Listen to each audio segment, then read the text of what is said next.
स्वागत है आप सभी का साइंस एंड फन पे, जहाँ पे टीचर्स आपको दिल और दिमाग दोनों से पढ़ाते हैं। तो आज हम लोग मिले हैं मैकेनिकल प्रॉपर्टीज ऑफ सॉलिड के वन शॉट के लिए। हमारे जो भी पार्ट वन के सारे चैप्टर्स हैं, यानी कि यूनिट्स एंड मेजरमेंट से लेके ग्रेविटेशन तक, हमने सबके लेक्चर्स यहाँ पे अपलोड कर दिए हैं। फर्स्ट चैप्टर जो है यूनिट्स एंड मेजरमेंट, उसको 4 पार्ट में किया था, लेकिन बाकी सबको motion in a straight line से लेके ग्रेविटेशन तक सबके वन शॉट अपलोड किए गए हैं विद एक्सपेरिमेंट्स। हाँ, कुछ चैप्टर्स ऐसे होते हैं जिनके एक्सपेरिमेंट्स नहीं होते हैं, जैसे कि ग्रेविटेशन के हमारा वन शॉट विद एक्सपेरिमेंट नहीं गया। और मैकेनिकल प्रॉपर्टीज ऑफ सॉलिड हमारा एक बहुत छोटा चैप्टर है। मतलब कि अगर मैं ऐसा बोलूँ तो पार्ट टू जो हमारी किताब है उसमें सबसे छोटा chapter kinetic theory of gases है। उसके बाद सबसे छोटा चैप्टर हमारा मैकेनिकल प्रॉपर्टीज ऑफ सॉलिड ही है। कुल मिला के 7 या 8 फॉर्मूले हैं मैक्सिमम, जिनमें से न्यूमेरिकल आपको 2 या 3 फॉर्मूलों के ऊपर ही मिलता है। कुल मिला के एग्जाम में 2 या 3 चीजें ही सबसे ज्यादा छाई रहती हैं।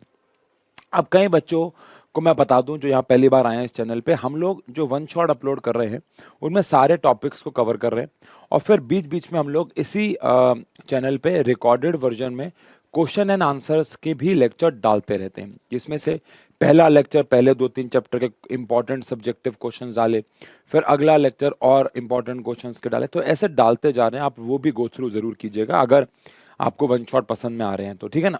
चलिए, तो स्टार्ट करते हैं mechanical properties of solids. Again chapter को स्टार्ट करने से पहले मन में एक एक इमेज क्रिएट करनी है कि हम इस चैप्टर में पढ़ने क्या वाले हैं, क्योंकि नाम से समझ में नहीं आता है कि मैकेनिकल प्रॉपर्टीज ऑफ सॉलिड में हम लोग क्या बात करने वाले हैं। तो सच बोलूं तो हम इस चैप्टर में मेनली बात करने वाले हैं इलास्टिसिटी के बारे में। यानी जब भी किसी ऑब्जेक्ट पे कोई भी फोर्स अप्लाई की जाती है तो ऑब्जेक्ट जो होता है वो अपनी शेप को, साइज को चेंज करता है। लेकिन अगर मैं फोर्स को हटा दूं तो क्या वो ऑब्जेक्ट अपने जगह पे वापस आएगा या नहीं आएगा। जैसे कि एक रबर बैंड है, मैं उसको अगर खींचता हूं तो हम सब जानते हैं कि एक लिमिट तक खींचने पे और उसको छोड़ने पे, उस पे फोर्स हटाने से वो वापस अपनी ओरिजिनल शेप, साइज, स्टेट पे आ जाता है। तो ऐसे सब्सटेंसेस के बारे में हम इस चैप्टर में पढ़ने वाले हैं। क्या हम इस चैप्टर में उन सब्सटेंसेस के बारे में पढ़ने वाले हैं जिन पे फोर्स हटाने के बाद वो वापस ना आए। जैसे कि क्ले है, क्ले पे अगर मैं अपने अंगूठे से फोर्स लगा दूं और अपना अंगूठा हटा दूं तो उस पे मेरे अंगूठे का निशान, एक इंप्रेशन हमेशा के लिए बना रह जाएगा, आप सब जानते हैं। तो क्या हम उनके बारे में भी इस चैप्टर में बात करने वाले हैं? तो आंसर है हाँ, लेकिन थोड़ी सी बात करने वाले हैं। मेनली ये चैप्टर ऐसी बॉडीज के बारे में रहने वाला है जिनको हम इस चैप्टर में इलास्टिक बॉडीज भी कहेंगे।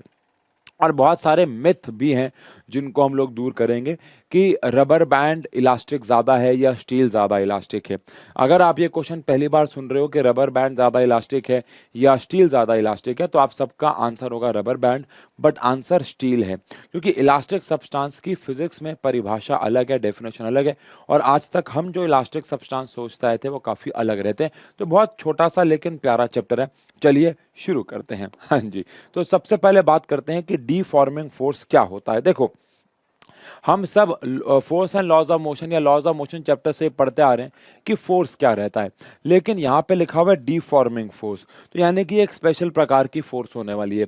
ऐसी कोई भी फोर्स जो हम लगाते हैं किसी भी शेप को या साइज को चेंज करने के लिए, यानी हमारा मकसद ही शेप और साइज को चेंज करना होता है, ऐसी फोर्स को हम लोग बोलते हैं डीफॉर्मिंग फोर्स। अगर मैं एक रबर बैंड पे फोर्स लगा रहा हूँ, बैलेंस्ड फोर्स लगा रहा हूँ, तो आप सब जानते हो कि मैं उसकी शेप और साइज को चेंज करना चाह रहा हूँ, तो वो फोर्स कहलाई जाएगी डीफॉर्मिंग फोर्स। लेकिन वहीं पे अगर मेरे सामने एक फुटबॉल है, मैं इसे किक कर रहा हूं, तो मैं उसकी शेप और साइज को चेंज करने के लिए वो फोर्स नहीं लगा रहा हूं। तो ऐसी फोर्सेस जो किसी भी ऑब्जेक्ट की शेप और साइज को चेंज करने के लिए लगाई जाती हैं उनको हम डीफॉर्मिंग फोर्स कहते हैं। अ फोर्स विच प्रोड्यूसेस, एक ऐसी फोर्स जो किसी भी बॉडी में चेंज इन कॉन्फ़िगरेशन लेके आएगी। कॉन्फ़िगरेशन से कहने का मतलब यहाँ पे शेप एंड साइज ही है। कॉन्फ़िगरेशन का मतलब यहाँ पे शेप एंड साइज ही है। उस फोर्स को हम लोगों ने नाम दिया है डीफॉर्मिंग फोर्स। तो ऐसी फोर्स को हम लोग डीफॉर्मिंग फोर्स कहेंगे, समझ गए ना। ऐसी फोर्स जो शेप और साइज को चेंज करे। जैसे कि मैंने आपको बताया, मैंने अभी क्ले को अंगूठे से दबाया, तो वो जो मैं फोर्स अप्लाई कर रहा हूँ वो बेसिकली एक प्रकार की डीफॉर्मिंग फोर्स ही है। फिर आता है हमारे पास, देखो, डीफॉर्मिंग फोर्स के साथ साथ मुझे लगता है मुझे आपको एक चीज और पढ़ानी चाहिए, और वो है रीस्टोरिंग फोर्स, है ना। ऑल्दो कहीं ना कहीं नाम से क्लियर होता है, लेकिन रीस्टोरिंग फोर्स क्या होती है। है ना भाई, नाम से क्लियर तो लग रहा है कि रीस्टोरिंग फोर्स कौन सी फोर्स होती है। तो डीफॉर्मिंग फोर्स एक ऐसी फोर्स है जो ऑब्जेक्ट की शेप और साइज को चेंज करने में हेल्प करती है। लेकिन ये कौन सी फोर्स है भाई? A force which helps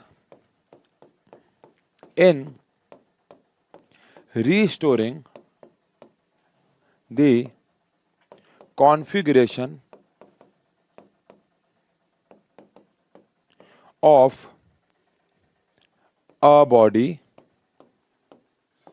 after removing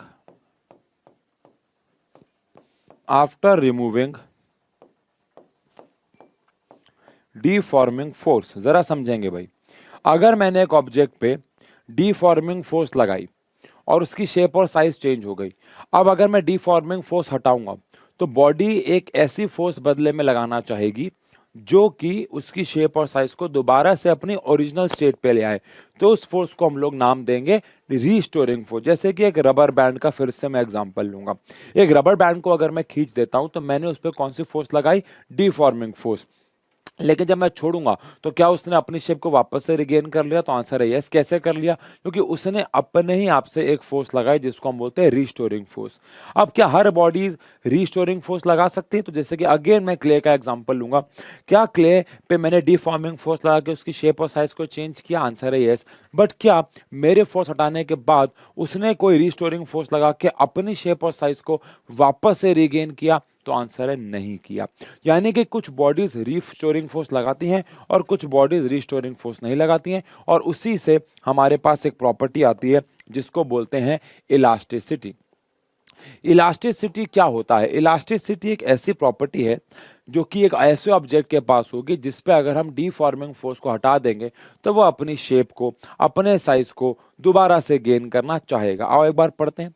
elasticity is the property of object by virtue of which it regain, यानी कि ऐसी प्रॉपर्टी जिसकी वजह से ये अपनी शेप और साइज को दोबारा से रिगेन कर ले, अपनी ओरिजिनल कॉन्फ़िगरेशन को दोबारा से रिगेन करे। लेकिन कब? जब हम उस पे से कौन सी फोर्स को हटा दें? डीफॉर्मिंग फोर्स को। तो क्या ऐसा कह सकते हैं कि इलास्टिसिटी वही शो कर पाएगा जो कि रिस्टोरिंग फोर्स लगा रहा है। अब जो रिस्टोरिंग फोर्स नहीं लगा पा रहा है वो इलास्टिसिटी की प्रॉपर्टी शो नहीं कर पाएगा। और ऐसे बॉडीज जो इलास्टिसिटी की प्रॉपर्टी शो करते हैं उनको अभी हम इलास्टिक बॉडीज या परफेक्टली इलास्टिक बॉडीज कहेंगे। समझ गए? ऐसी बॉडीज जो इलास्टिसिटी की प्रॉपर्टी शो करते हैं उनको हम इलास्टिक या परफेक्टली इलास्टिक बॉडी कहने वाले हैं। ठीक है ना? बट आप सब जानते हो कि हर एक चीज की एक इलास्टिक लिमिट होती है।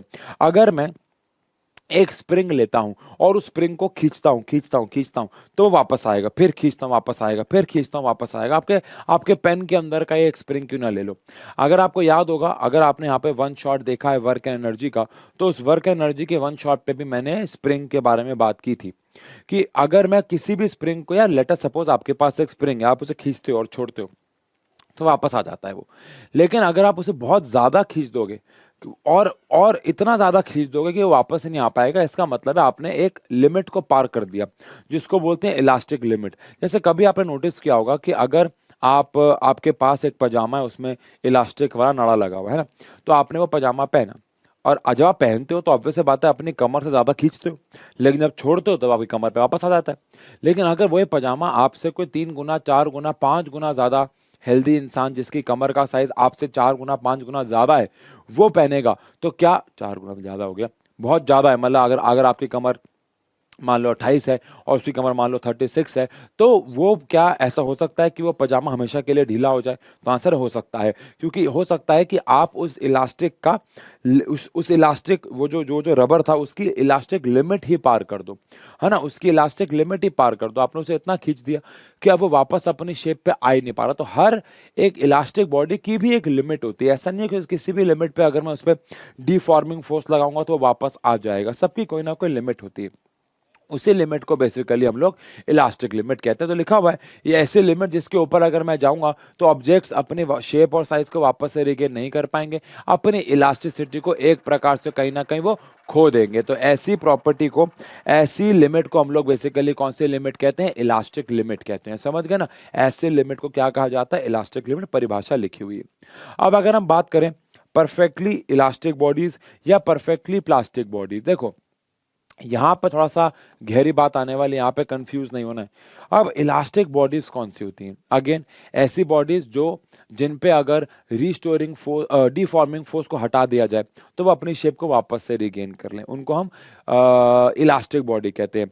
क्या, अब मुझे बताओ, इस दुनिया में ऐसा कोई ऑब्जेक्ट होगा जो 100% अपनी शेप को रिगेन करता होगा?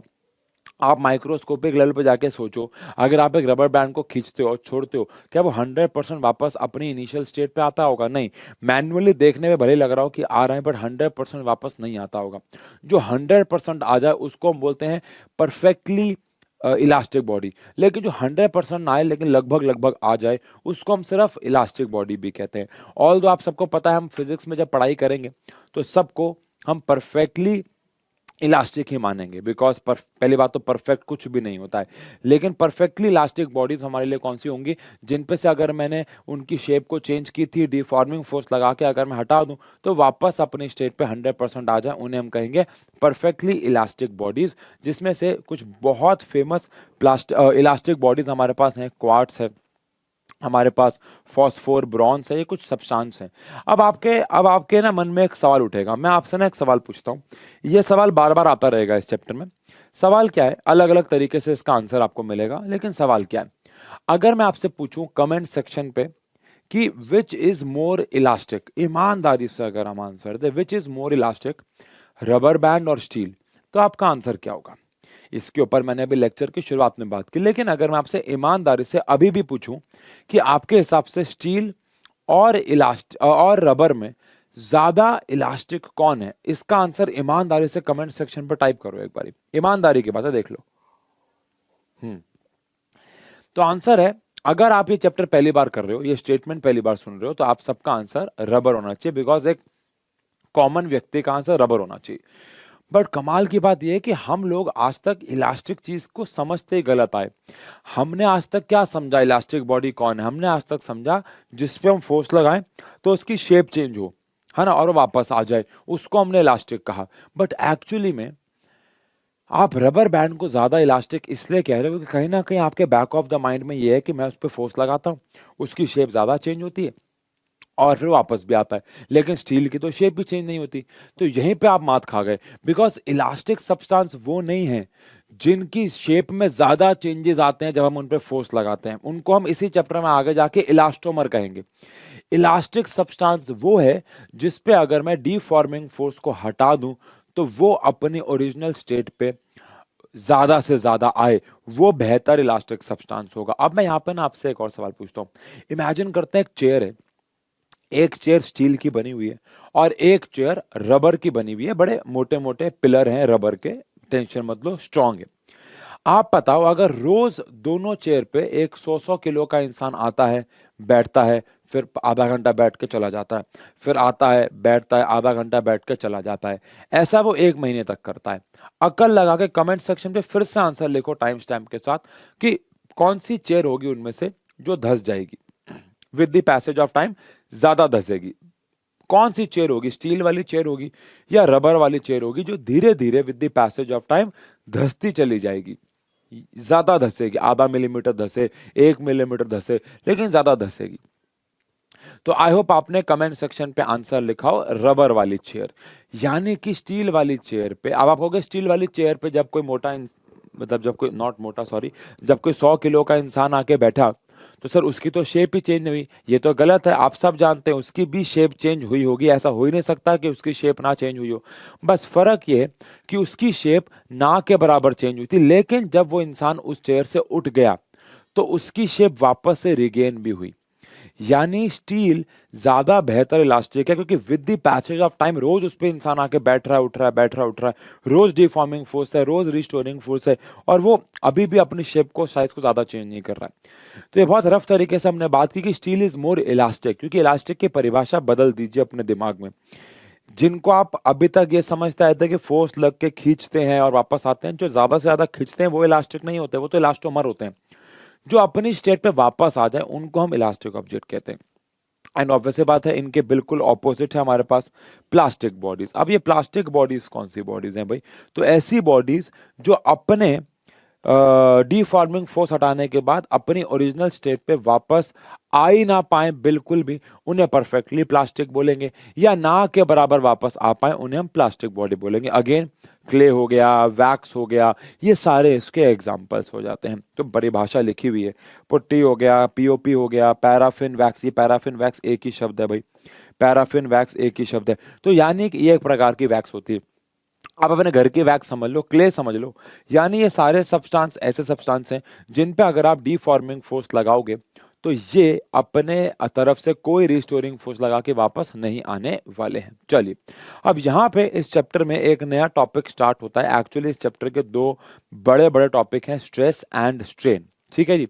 और इन दोनों को मिलाएंगे और बनेगा हुक्स लॉ, बस फिर चैप्टर खत्म। मतलब पॉइंट ये कि मतलब ऐसा नहीं है, बहुत सारे पॉइंट्स बीच बीच में और आएंगे, बट इस चैप्टर के मेन दो हिस्से हैं, स्ट्रेस और स्ट्रेन, और फिर हम इनको मिलाएंगे। सबसे पहले बात करते हैं कि ये स्ट्रेस क्या चीज होती है, ठीक है जी। स्ट्रेस क्या होती है? एक तो बेटा हमारा डेली लाइफ का स्ट्रेस है, जो अभी आपका पढ़ाई का स्ट्रेस चल रहा होगा ना भाई। अभी जो दिसंबर का महीना लगभग शुरू हो गया है, आज ये वीडियो रिकॉर्ड हो रही है 29 नवंबर को, तो कल परसों में दिसंबर शुरू हो जाएगा, 2 महीने बचे हैं। तो कई बच्चों को अब स्ट्रेस होना शुरू हो गया होगा, होने की जरूरत नहीं है, बहुत नॉर्मल रहो, पढ़ाई करो, अपना ईमानदारी से मेहनत करो। चलो इसके ऊपर कभी और बात करेंगे। लेकिन यहाँ पे फिजिक्स के स्ट्रेस के बारे में हम बात कर रहे हैं। स्ट्रेस का मतलब बेसिकली यहाँ पे तनाव है। और कैसे पैदा होता है तनाव? जब हम किसी ऑब्जेक्ट पे प्रेशर लगाते हैं। तो सच बोलूं तो स्ट्रेस प्रेशर ही है, सच बोलूं तो स्ट्रेस प्रेशर ही है। आज अच्छा, प्रेशर की परिभाषा क्या होती थी? Force upon area. देखो स्ट्रेस क्या होता है, स्ट्रेस भी वही है, आओ समझें स्ट्रेस क्या है। तो deforming sorry deforming force on a body per unit area is called stress. तो अगर मैं स्ट्रेस की परिभाषा आपको देता हूं, अगर आप ये वाला वर्ड हटा दो, मतलब अगर आप फोर्स के आगे से डीफॉर्मिंग वर्ड को हटा दो, तो क्या force on a body per unit area, ये तो प्रेशर की डेफिनेशन ही है। तो स्ट्रेस प्रेशर ही है, बस यहां पे जो फोर्स होती है वो हम शेप और साइज को चेंज करने के लिए ही लगाते हैं, इसलिए इसका नाम पड़ गया डीफॉर्मिंग फोर्स पर यूनिट एरिया। यानी कि मैं फिर बोल रहा हूं, जो स्ट्रेस है वो प्रेशर ही है, लेकिन हमने इसको अलग नाम इसलिए दिया है क्योंकि यहां पे हमारा मकसद शेप को चेंज करना होता है। प्रेशर में हमारा मकसद होता है बस हमने फोर्स लगाई डिवाइड बाय एरिया, लेकिन यहां पे हमारा जो मकसद है वो बस एक ही मकसद है, और वो क्या है? हमें उसकी शेप और साइज को चेंज करना है। तो इसलिए स्ट्रेस का फॉर्मूला हमारे पास आ जाता है deforming force per unit area. हमारे पास आ जाता है deforming force per unit area. Stress हमारे पास आ जाता है deforming force per unit area. अब क्योंकि हम स्ट्रेस को इतना ज्यादा इस चैप्टर में यूज करने वाले हैं, तो बेटा ध्यान रखना, हम लगभग लगभग हर जगह इसको क्या ही बोलने वाले हैं? फोर्स अपॉन एरिया ही बोलने वाले हैं। समझ गए? न्यूमेरिकल्स करते वक्त, कंसेप्ट को समझते वक्त हम deforming force upon area, deforming force upon area इतना नहीं बोलेंगे, हम फोर्स अपॉन एरिया ही बोलेंगे, बस यानी प्रेशर ही बोलेंगे। बस आपको पता होना चाहिए कि इनमें एक माइन्यूट सा फर्क है ना भाई। आओ इसकी एसआई यूनिट वगैरह के बारे में भी बात कर लेते हैं। तो स्ट्रेस की अगर एसआई यूनिट के बारे में बात करें, अरे तो भैया ये तो क्या बात करनी, डीफॉर्मिंग फोर्स यानी फोर्स की न्यूटन होती है और एरिया की मीटर स्क्वायर होती है। तो इसकी यूनिट क्या हो जाएगी हमारे पास? न्यूटन पर मीटर स्क्वायर। बट क्या न्यूटन पर मीटर स्क्वायर को हम कुछ और भी बोल सकते हैं, विच इज पास्कल? क्या न्यूटन पर मीटर स्क्वायर को पास्कल भी बोला जाता है? बिल्कुल बोला जाता है। सर क्या फिर इसको मैं पास्कल प्रेशर वाली यूनिट ही बोल सकता हूँ? आंसर हाँ। ये देखो अभी आज नीचे से रीमा मैम गई हैं लैपटॉप को, उनको लगता है कि यहाँ पे कुछ दिखेगा ही नहीं चलो, लेकिन क्या मैं ऐसा यूनिट में न्यूटन पर मीटर स्क्वायर यानी न्यूटन पर मीटर स्क्वायर के साथ साथ क्या मैं इसको पास्कल भी बोल सकता हूं? पास्कल बिल्कुल बोल सकता हूं बेटा, क्योंकि है तो ये प्रेशर ही, टेंशन लेने वाली बात ही नहीं है, तो ये प्रेशर ही, बस नया नाम आ गया विच इज स्ट्रेस। ठीक है जी, बाकी इसके बारे में और बात करेंगे। लेकिन स्ट्रेस जो है वो कैसे अलग है प्रेशर से? कुछ नहीं अलग है ही नहीं, अलग अलग है ही नहीं। स्ट्रेस तो स्ट्रेस है, समझ गए आप? स्ट्रेस प्रेशर है, प्रेशर स्ट्रेस है। गंगाधर ही शक्तिमान है, शक्तिमान ही गंगाधर है बेटा, तो वही एक ही बात है, इसमें कोई फर्क है नहीं। बात समझ में आई? इसके अच्छा, ये एक कौन सी क्वांटिटी होगी भाई? आंसर है ये एक स्केलर क्वांटिटी है, हमें कोई डायरेक्शन वायरेक्शन से कोई लेना देना है नहीं इसके, तो स्केलर क्वांटिटी ही है। ठीक है जी, आओ बाकी बात पीछे कर लेते हैं इसके बारे में। इसकी एस आई यूनिट और डायमेंशन, तो अभी बात की थी हमने कि जो इसकी एस आई यूनिट है वो तो न्यूटन पर मीटर स्क्वायर, या फिर इसकी एसआई यूनिट पास्कल भी है। ठीक है जी, और अगर मैं बात करूं स्ट्रेस के डायमेंशन की, तो अगर ये प्रेशर ही है तो इसके डायमेंशन भी प्रेशर के डायमेंशन के बराबर होंगे। अगर आपको सीधा याद है तो ml-1 t-2, नहीं तो अभी हम निकाल भी लेते हैं। फोर्स के डायमेंशन तो सबको याद होंगे, ml-t-2, नहीं तो बेटा वो मास इनटू में एक्सेलरेशन होता है। और एरिया हो गया एल स्क्वायर, एक एल से एक एल कैंसिल हो जाएगा, एल ऊपर चला जाएगा तो ml-1 t-2 इसके डायमेंशन आ जाएंगे। तो ये तो बस हम फॉर्मेलिटी से कर रहे हैं भैया, है तो अगर ये प्रेशर ही तो बात एक ही। अब हम लोग यहाँ पे बात करने वाले हैं बहुत इंपॉर्टेंट से एक टॉपिक के बारे में, जिसको बोलेंगे हम types of stress. Types of stress कुछ भी हो, स्ट्रेस का एक ही फॉर्मूला है और वो है force upon area. Types of stress कुछ भी हो, स्ट्रेस का एक ही फॉर्मूला है जो कि फोर्स अपॉन एरिया। अब मैं उस स्ट्रेस से क्या करना चाह रहा हूं, क्या मैं लंबाई को बढ़ाना चाह रहा हूं, क्या मैं लंबाई को कम करना चाह रहा हूं, क्या मैं वॉल्यूम को चेंज करना चाह रहा हूं, या मैं उसको टेंजेंशियली डिफ्लेक्ट करना चाह रहा हूं, इन सब के बेसिस पे अलग अलग प्रकार का स्ट्रेस पैदा होता है। जैसे कि सबसे पहला स्ट्रेस हमारे पास, अच्छा यार थोड़ा सा ऊपर चला गया इसके लिए सॉरी बोलना चाहूंगा, लेकिन यहाँ पे ऊपर लिखा हुआ है टाइप्स ऑफ स्ट्रेस, यहाँ पे कहीं पे ऊपर लिखा हुआ है जो कि थोड़ा सा अजीब सा हो गया है, मिस प्रिंट सा हो गया है काइंड ऑफ, बट यहाँ पे हमने लिखा हुआ है टाइप्स ऑफ स्ट्रेस। तो स्ट्रेस के अलग अलग प्रकार हैं। सबसे पहला आता है टेंसाइल स्ट्रेस। टेंसाइल स्ट्रेस को हम लोग लॉन्गिट्यूडनल स्ट्रेस भी कहते हैं। लेकिन अच्छा, ये चारों प्रकार के स्ट्रेस का फॉर्मूला एक ही रहेगा, force upon area, SI unit वही रहेगी, पास्कल या न्यूटन पर मीटर स्क्वायर, सारी किस्से कहानियां वही हैं। लेकिन हम उस स्ट्रेस से करना क्या चाह रहे हैं, इसके हिसाब से टाइप्स ऑफ स्ट्रेस आते हैं। सबसे पहला आता है लॉन्गिट्यूडनल यानी कि टेंसाइल स्ट्रेस। तो अगर हम किसी भी स्ट्रेस से उसकी लंबाई को बढ़ाना चाह रहे हैं तो वो लॉन्गिट्यूडनल यानी कि टेंसाइल स्ट्रेस आएगा। जैसे कि एक धागे से आपने एक बॉब यानी पेंडुलम, एक बॉब को टंगा रखा है, तो वो बॉब उस धागे की लंबाई को बढ़ाना चाह रहा है, खींचना चाह रहा है, तो ये हो जाएगा उस पर जो लगा रहा होगा, उस धागे पे जो वो स्ट्रेस लगा रहा होगा, उसको हम टेंसाइल स्ट्रेस या लॉन्गिट्यूडनल स्ट्रेस कहेंगे। आप जिस कमरे में बैठे हुए अगर वहाँ पे कोई पंखा है अभी, तो उस पंखे में जो मोटर है पंखे की, वो उसके जो डंडा है ऊपर रॉड है उसको नीचे की तरफ खींचना चाह रहा है, उसकी लंबाई बढ़ाना चाह रहा है, तो कौन सा स्ट्रेस लगा रखा है उसने, टेंसाइल यानी कि लॉन्गिट्यूडनल स्ट्रेस। आप पार्क में जाके लटकते हो मान लेते हैं, तो आपकी लोअर बॉडी आपके शोल्डर पे, आपके आर्म्स पे कौन सा स्ट्रेस लगा रही है, आंसर है टेंसाइल यानी कि लॉन्गिट्यूडनल, क्योंकि वो आपकी लंबाई को बढ़ाना चाह रही है। यहाँ पे दीवार के ऊपर एक ना रॉड टंगी हुई है और उसी के ऊपर एक कैमरा लगा हुआ है। ये कैमरा जमीन पे नहीं है, आजकल ना दीवार पे लगने वाले स्टैंड्स भी आ गए हैं, ये ऊपर दीवार से लगा हुआ है लाइक अ फैन, ताकि नीचे से सफाई हो सके। पहले ट्राइपॉड पे लगा होता था, लेकिन जब भी हमारे घर में जो मेड है जब भी वो काम करने आती थी तो वो कैमरा हिला दिया करती थी, तो फिर हमने ऑनलाइन ये वाला स्टैंड मंगवाया जो कि कैमरे को ऐसे हवा में टंगा के रखता है।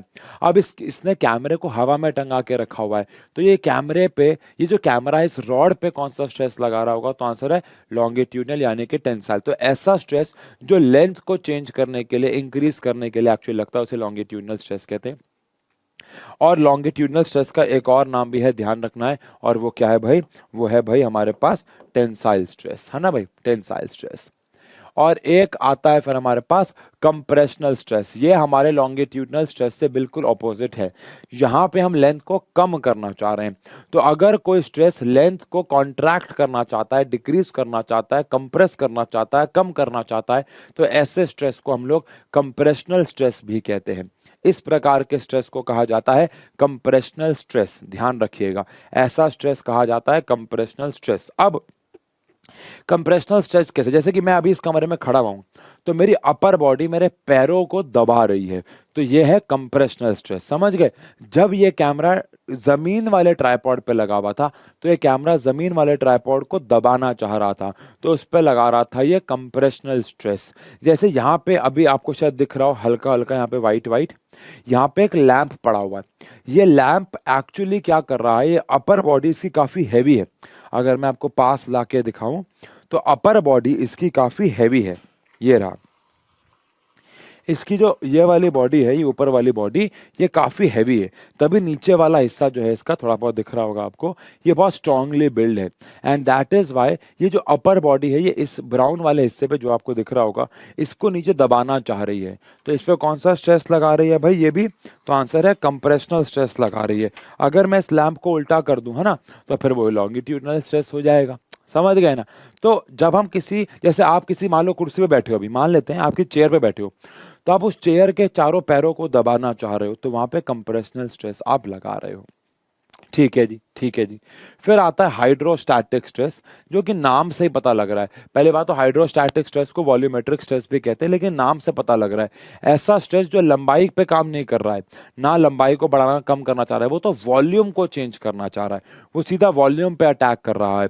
तो ऐसे स्ट्रेस को हम बोलेंगे हाइड्रोस्टैटिक स्ट्रेस। जैसे कि आपने एक बैलून में हवा भरी, अब वो जो हवा है वो पूरे बैलून के ही साइज को बढ़ाना चाह रही है, वो पूरे बैलून के वॉल्यूम को बढ़ाना चाह रही है, तो ऐसे स्ट्रेस को हम लोग बोलेंगे हाइड्रोस्टैटिक स्ट्रेस। या कम भी करना चाहे, मान लो उसी बैलून को आप हर तरफ से दबा के उसको छोटा करना चाह रहे हो, या फिर एक बैलून को आप समुद्र की बिल्कुल गहराई पे लेते हुए जा रहे हो और वो आसपास से प्रेशर लगा के, जो कि हम अगले चैप्टर में मैकेनिकल प्रॉपर्टीज ऑफ फ्लूइड में पढ़ेंगे भी। अच्छा मैं बता दूं, मैकेनिकल प्रॉपर्टीज ऑफ सॉलिड्स में हमारे पास कोई भी एक्सपेरिमेंट्स नहीं है, क्योंकि ये सारी चीज़ें या तो हम स्प्रिंग वाला स्प्रिंग कांस्टेंट कैसे निकालते हैं, ये तो हम वर्क एनर्जी के वन शॉट में कर चुके थे, और बाकी इस चैप्टर में प्रैक्टिकली ज़्यादा कुछ है नहीं। लेकिन मैकेनिकल प्रॉपर्टीज ऑफ फ्लूइड्स में आप एक्सपेरिमेंट देख देख के थक जाओगे, मेरा यकीन मानना। सबसे बेहतरीन, सबसे बड़ा और सबसे अच्छा वन शॉट होने वाला, मैं वो लिखित में दे सकता हूँ, मैकेनिकल प्रॉपर्टीज ऑफ सॉलिड ऐसा कोई नहीं पढ़ा सकता। मैंने खुद से एक्सपीरियंस किया है, मैंने बहुत मेहनत की है उस चैप्टर को पढ़ाने में अपने 12 साल के हिस्ट्री में। रीज़न क्योंकि वो चैप्टर है वो बहुत खूबसूरत है, तो उसे और खूबसूरत बनाते हैं डेमोन्स्ट्रेशन।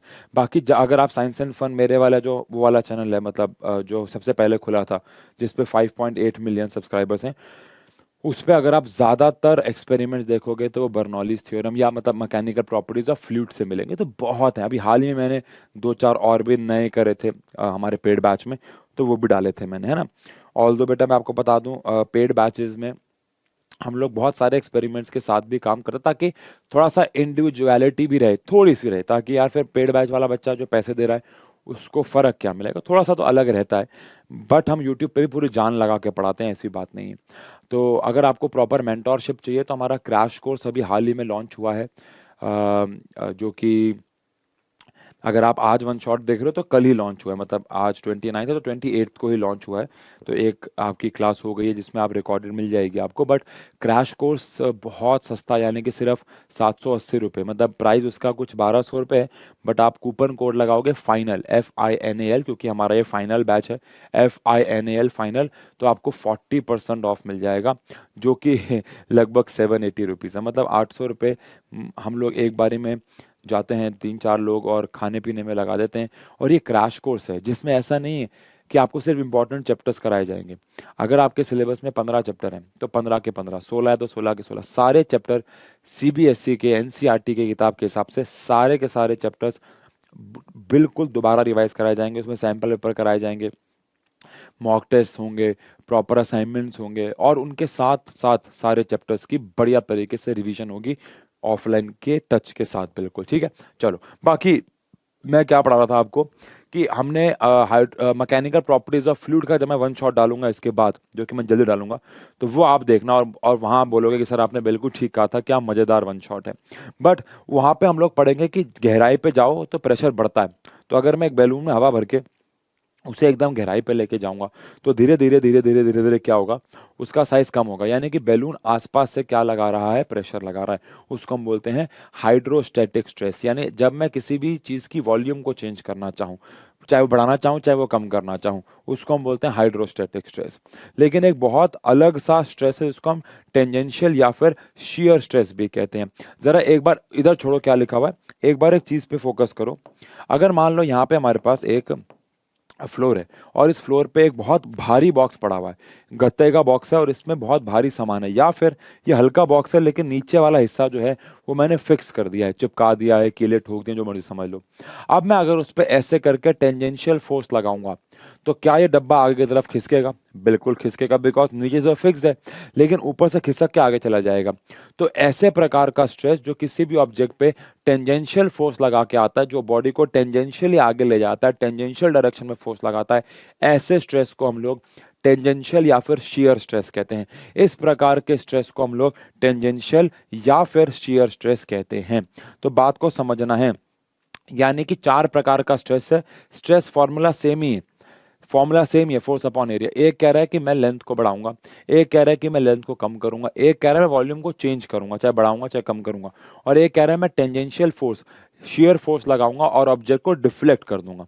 नहीं, जैसे कि आप एक मोटी सी कोई किताब ले लो और उस पर ऐसे फोर्स लगा दो तो वो आगे की तरफ खिसक जाती है ना। ये एक गाड़ी बहुत हाई स्पीड पे आ रही थी और उसने ब्रेक मारी, तो नीचे का फ्रेम तो रुक गया, लेकिन ऊपर का फ्रेम आगे आना चाहता है, आता नहीं है लेकिन आना चाहता है। तो वहां पे भी उस पर कौन सा स्ट्रेस लग रहा है? तो आंसर है टेंजेंशियल यानी कि शेयर स्ट्रेस। ठीक है जी। अच्छा एक बात बताओ, स्ट्रेस तो हम समझ गए। मैं यहाँ पे चाहूंगा कि आप वीडियो को पॉज कर लो प्लीज, रिक्वेस्ट रहेगी। अच्छा वाइट वाइट दिख रहा है क्या? वीडियो को पॉज कर लो, रिक्वेस्ट रहेगी। बताऊं क्यों? क्योंकि आप एक बार ये सारे स्ट्रेस पढ़ लो। जैसे आप ये स्ट्रेस पढ़ लोगे, फिर मैं आपको एक टॉपिक पढ़ाने वाला हूँ, स्ट्रेन।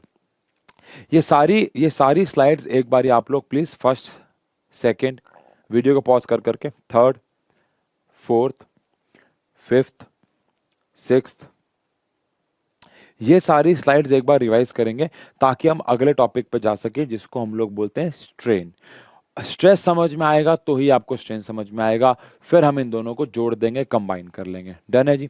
एक बार नजर डालेंगे कि स्ट्रेन और स्ट्रेस क्या है, फिर स्ट्रेन पे आते हैं। चलिए चलिए भैया, बात करते हैं हम लोग स्ट्रेन के बारे में। आई होप आपने पिछला रिवाइज किया हो। अब स्ट्रेन क्या चीज है? तो आंसर है, अगर मैं किसी भी ऑब्जेक्ट पे स्ट्रेस अप्लाई करूंगा, जिसको अभी हमने पीछे पढ़ा, तो स्ट्रेस अप्लाई करने पे क्या बॉडी की डायमेंशंस में चेंजेस आएंगे? क्या बॉडी की लेंथ, क्या बॉडी का एरिया, क्या बॉडी की वॉल्यूम, क्या बॉडी का अगेन डिफ्लेक्शन, ये सब प्रोड्यूस होगा? तो आंसर है हाँ। तो उसी को हम स्ट्रेन की मदद से निकालते हैं। तो स्ट्रेन क्या है? अगर मैं स्ट्रेन को ऐसे समझूं तो it is the ratio of, strain क्या है भाई? तो स्ट्रेन है ratio of change in dimension, change in dimension, यानी कि आपके डायमेंशंस का यहाँ पे क्या मतलब है? अगर मैं लेंथ चेंज कर रहा हूं तो लेंथ, अगर मैं एरिया चेंज कर रहा हूं, वैसे एरिया तो हम नहीं पढ़ेंगे, हमारे को लेंथ, वॉल्यूम या डिफ्लेक्शन ही पढ़ना है, बट अगर एरिया चेंज कर रहा हूं तो एरिया, वॉल्यूम चेंज कर रहा हूं तो चेंज इन वॉल्यूम। तो ऊपर आ जाएगा चेंज इन डायमेंशन अपॉन में हमारा जो ओरिजिनल डायमेंशन था, यानी फोर्स लगाने से पहले या स्ट्रेस लगाने से पहले जो भी हमारा डायमेंशन था, उसको अगर मैं नीचे ले लूं और इन दोनों का रेशियो निकाल दूं, तो इसको हम लोग बोलते हैं स्ट्रेन। तो स्ट्रेन क्या है? Change in dimension upon original dimension. मान लो मैं लेंथ चेंज कर रहा हूं तो चेंज इन लेंथ अपॉन में ओरिजिनल लेंथ आ जाएगा। मान लो मैं वॉल्यूम चेंज कर रहा हूं तो चेंज इन वॉल्यूम अपॉन में ओरिजिनल वॉल्यूम आ जाएगा। मान लो मैं let us suppose area change कर रहा हूँ, ऑल्दो हम करेंगे नेक्स्ट चैप्टर में, बट एरिया चेंज कर रहा हूँ तो चेंज इन एरिया अपॉन में ओरिजिनल एरिया आ जाएगा। अब ये बात आपके मन में बिल्कुल सही आ रही होगी कि सर अगर हम लेंथ को चेंज करेंगे तो बाकी भी तो डायमेंशंस चेंज होंगे। तो आंसर है हाँ, बट जब हम लेंथ को चेंज कर रहे होते हैं तो हम सिर्फ लेंथ पे ही इफेक्ट को कैलकुलेट करते हैं। ऐसे जब हम वॉल्यूम को चेंज करते हैं तो वॉल्यूम के ही इफेक्ट को कैलकुलेट करते हैं। बट स्ट्रेन क्या है? तो स्ट्रेन रेशो है डायमेंशन चेंज अपॉन में ओरिजिनल डायमेंशन के, है ना भाई। क्या डायमेंशन आपने चुना है ये अलग बात है, बट ऊपर अगर change in dimension upon original dimension आ गया तो उसको हम बोल देंगे स्ट्रेन। तो the ratio of change in dimension with respect to the original dimension. अब इसके ऊपर और बात करेंगे, लेकिन अगर मैं बात करूं तो क्या ये एक यूनिटलेस क्वांटिटी हो गई? क्या ये एक यूनिटलेस क्वांटिटी हो गई? तो आंसर है बिल्कुल, इसकी कोई यूनिट नहीं रहेगी। क्यों नहीं रहेगी भाई? क्योंकि ऊपर भी चेंज इन डायमेंशन, ऊपर भी डायमेंशन है, चाहे वो चेंज हो, नीचे भी डायमेंशन है, ऊपर भी डायमेंशन नीचे भी डायमेंशन, तो ओवरऑल ये हो जाएगी डायमेंशन लेस। इसके कोई डायमेंशन नहीं होंगे, ओवरऑल ये डायमेंशन लेस हो जाएगी। बात समझ में आती है? और अगर मैं साथ ही साथ बात करूं, स्ट्रेन तो हम समझ गए, change in dimension upon original dimension. अगर इसकी कोई यूनिट नहीं है तो इसके डायमेंशन क्या होंगे भाई? अगर इसकी कोई यूनिट ही नहीं है तो क्या ये डायमेंशन लेस हो जाएगा, यानी कि m0, L0 और T0। इस हिसाब से अगर आपको याद हो तो हम ऐसे भी लिखते हैं, यानी कि ये एक यूनिटलेस और डायमेंशन लेस क्वांटिटी होगा। स्ट्रेन क्या है? स्ट्रेस क्या था? डिफॉर्मिंग फोर्स अपॉन में एरिया। स्ट्रेन क्या है? Change in dimension upon original dimension. Stress लगाऊंगा तो स्ट्रेन पैदा होगा, स्ट्रेस लगाऊंगा तभी डायमेंशन में चेंजेस होंगे और स्ट्रेन पैदा होगा। अब जैसे स्ट्रेस हमारे पास अलग अलग टाइप का था, ऐसे स्ट्रेन भी हमारे पास अलग अलग टाइप के हैं। बस फर्क ये है कि सारे स्ट्रेसेस का फॉर्मूला, सारे स्ट्रेस जो थे उनका फॉर्मूला एक ही था, which is force upon area, लेकिन स्ट्रेन में थोड़ा सा बदलाव होगा। जैसे कि पहला आता है हमारे पास लॉन्गिट्यूडनल स्ट्रेन। लॉन्गिट्यूडनल स्ट्रेन में हम ऐसा स्ट्रेन निकालेंगे जिसमें हम लेंथ को चेंज कर रहे हों, चाहे बढ़ा रहे हो चाहे कम कर रहे हो, एक ही में आ जाएगा। स्ट्रेस में जब बढ़ा रहे थे तो उसको हमने टेंसाइल या लॉन्गिट्यूडनल स्ट्रेस कहा, और कम कर रहे हो तो कंप्रेशनल। लेकिन स्ट्रेन में ऐसा नहीं है, स्ट्रेन में हमारे लिए ये नाम स्ट्रेन ही रहेगा, चाहे हम लेंथ को बढ़ा रहे हो चाहे कम कर रहे हो। अब क्योंकि जो स्ट्रेन है वो चेंज इन डायमेंशन अपॉन में ओरिजिनल डायमेंशन है, तो लॉन्गिट्यूडनल स्ट्रेन क्या हो जाएगा भाई, क्योंकि यहाँ पे हम सिर्फ लेंथ को चेंज कर रहे हैं, तो चेंज इन लेंथ हो जाएगा, चेंज इन लेंथ हो जाएगा, अपॉन में हमारे पास ओरिजिनल लेंथ आ जाएगी। चेंज इन लेंथ हो जाएगा, अपॉन में हमारे पास ओरिजिनल लेंथ हो जाएगी। अब लॉन्गिट्यूडनल स्ट्रेन का अगर फॉर्मूला देखो तो चेंज इन लेंथ को हम लोग रिप्रेजेंट करते हैं डेल्टा एल से, और ओरिजिनल लेंथ हमारे पास एल हो जाता है। अब अगर मैं ऐसे बोलूं कि डेल्टा एल क्या होगा, तो क्या ये एल डैश माइनस एल होगा, चेंज इन लेंथ है, डेल्टा एल भी लिख सकते हैं, लेकिन एल डैश माइनस एल होगा, अपॉन में एल हो जाएगा। तो ये हमारे पास फॉर्मूला आ जाएगा लॉन्गिट्यूडनल स्ट्रेन का। तो स्ट्रेन का जनरल फॉर्मूला हमने पीछे पढ़ा, change in dimension upon original dimension, लेकिन लॉन्गिट्यूडनल स्ट्रेन का formula change in length upon में ओरिजिनल लेंथ आ जाएगा। बिल्कुल इसी प्रकार आ जाएगा हमारे पास अब वॉल्यूमेट्रिक स्ट्रेन। नाम से पता चल गया होगा आपको कि वॉल्यूमेट्रिक स्ट्रेन क्या होने वाला है। तो वॉल्यूमेट्रिक स्ट्रेन होने वाला है भाई, वॉल्यूमेट्रिक स्ट्रेन होने वाला है change in volume, change in volume upon में आ जाएगी हमारे पास original volume, change in volume upon में आ जाएगी हमारे पास ओरिजिनल वॉल्यूम। अब चेंज इन वॉल्यूम को मैं रिप्रेजेंट करूंगा अगेन डेल्टा वी से, ओरिजिनल वॉल्यूम वी आ जाएगा। क्या मैं डेल्टा वी को V dash minus V upon में वी भी लिख सकता हूं? बिल्कुल लिख सकता हूं। तो इस प्रकार मेरे पास आ जाएगा वॉल्यूमेट्रिक स्ट्रेन का फॉर्मूला। तो वॉल्यूमेट्रिक स्ट्रेन आ जाएगा change in volume upon original volume. मैंने कहा था आपको जनरल फॉर्मूला तो सेम ही है, which is change in dimension upon original dimension, लेकिन लॉन्गिट्यूडनल में change in length upon original length आ जाएगा, और वॉल्यूमेट्रिक में change in volume upon original volume आ जाएगा, क्योंकि मैं वहां पे वॉल्यूम चेंज कर रहा हूँ। लेकिन सबसे इंटरेस्टिंग, अरे एक और गायब हो गया बेटा, ओहो, यहाँ पे इसका मतलब है कि हमें थोड़ी सी कम जगह लेनी होगी। एक सेकेंड, आई होप ये सिलेक्ट हो जाए। यस, ठीक है, थोड़ी कम जगह लेते हैं क्योंकि यहाँ पे एक और स्ट्रेन तो रह गया भाई, और वो कौन सा है हमारे पास शायद स्लाइड गलती से आई नहीं है, कोई बात नहीं बेटा, है ना। तो यहाँ पे हमारे पास आ जाता है शियर स्ट्रेन, और शियर स्ट्रेन को हम लोग क्या भी कहते हैं, टेंजेंशियल स्ट्रेन भी कहते हैं,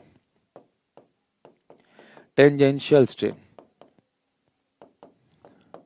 अब शियर स्ट्रेन या टेंजेंशियल स्ट्रेन क्या होगा, तो सबसे पहले इसको डायग्राम से समझते हैं और फिर इसकी परिभाषा और फॉर्मूला भी कर लेंगे।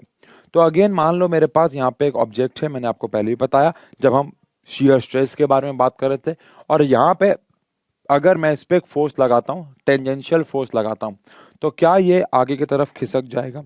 तो आंसर है हाँ, थोड़ा सा नीचे भी जाएगा, बट ठीक है, क्योंकि ज़्यादा आगे नहीं खिसकेगा तो ज़्यादा नीचे वाला हम फैक्टर कैलकुलेट नहीं कर रहे, बट ये बक्सा ऐसे करके टेढ़ा हो जाएगा आगे की तरफ, ठीक है ना।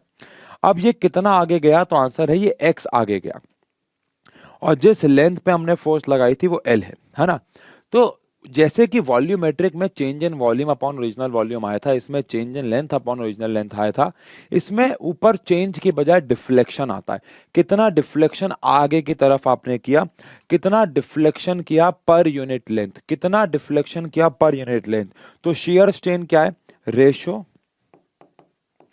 Of deflection produced, ratio of deflection produced per unit length, इसे हम कहते हैं शियर स्ट्रेन।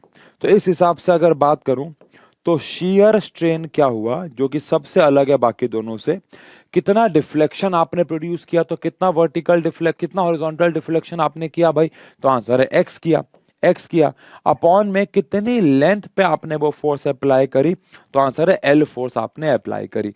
तो शियर स्ट्रेन हो गया एक्स बाय एल। अब एक बात बताओ मैथ्स, अगर मान लेते हैं थीटा वाइज ये थीटा एंगल आगे गया, एक्स तो आगे गया ही, लेकिन मान लो थीटा वाइज ये थीटा एंगल गया, तो क्या शियर स्ट्रेन को थीटा, थीटा अगर ये थीटा है तो क्या ये सामने वाला इसके लिए परपेंडिकुलर और ये बेस हो गया, तो परपेंडिकुलर अपॉन बेस को क्या मैं tan थीटा भी बोल सकता हूं भाई, बिल्कुल बोल सकता हूं। तो इस हिसाब से हमारे पास शियर स्ट्रेन का भी फॉर्मूला आ जाता है, जो कि आ जाता है हमारे पास एक्स बाय एल या फिर tan थीटा। तो जैसे तीन प्रकार के, चार प्रकार के हमारे पास स्ट्रेस थे, तीन प्रकार के हमारे पास स्ट्रेन भी आए हैं। पहला है लॉन्गिट्यूडनल स्ट्रेन, जो कि है change in length upon original length, और फिर हमारे पास है volumetric strain, change in volume upon original volume. लेकिन एक है शियर स्ट्रेन, जो कि है deflection produced per unit length, कितना डिफ्लेक्शन प्रोड्यूस हुआ डिवाइडेड बाय लेंथ, इसको हम लोग शियर स्ट्रेन या टेंजेंशियल स्ट्रेन नाम से भी बुलाते हैं। समझ गए, समझ गए। यानी जहां जहां आप स्ट्रेस पैदा करोगे वहां वहां आपको स्ट्रेन मिलेगा, चाहे कम मिले चाहे ज़्यादा मिले। कहीं पे ज़्यादा मिलेगा, रबर बैंड में स्ट्रेस लगाओगे तो स्ट्रेन ज़्यादा होगा, डायमेंशंस में चेंजेस ज़्यादा होंगे। लेकिन वहीं पे स्टील की रॉड पे अगर आप स्ट्रेस लगाओगे तो स्ट्रेन आपको कम मिलेगा। क्यों कम मिलेगा? क्योंकि वो थोड़ा सा रिजिड है, वो थोड़ा सा स्ट्रांग है। और इसी के ऊपर हम लोग बात करेंगे अब इस चैप्टर की सबसे इंपॉर्टेंट चीज। आप अगर ये चैप्टर पढ़ चुके हो तो आपको पता ही है इस चैप्टर की सबसे इंपॉर्टेंट चीज है, और अगर आप नहीं पढ़ चुके हो तो आप समझ जाओगे कि ये इस चैप्टर की सबसे इंपॉर्टेंट चीज है ना, दोनों ही केसेस में। नहीं तो अभी या तो पता होगा, नहीं तो पता लग जाएगा, लेकिन ये इस चैप्टर की सबसे इंपॉर्टेंट चीज है। अब हुक्स लॉ क्या कहता है, आओ जरा समझें। सबसे पहली बात तो रॉबर्ट हुक जी ने ये लॉ बहुत पहले दिया था, 17th सेंचुरी में। तब इन्होंने इस लॉ को थोड़ा सा बहुत रफ भाषा में कहा था, लेकिन थॉमस यंग, जो कि अगेन एक और फिजिसिस्ट हैं, उन्होंने इस लॉ को मॉडिफाई किया था। ठीक है ना। तो रॉबर्ट हुक जी ने ये लॉ अपने टाइम पे कैसे दिया था, तो इन्होंने कहा था अप टू इलास्टिक लिमिट, अगर हम इलास्टिक लिमिट में रहे, देखो इलास्टिक लिमिट पार नहीं करेंगे, इलास्टिक लिमिट पार करेंगे तो पढ़ाई बहुत बदल जाएगी।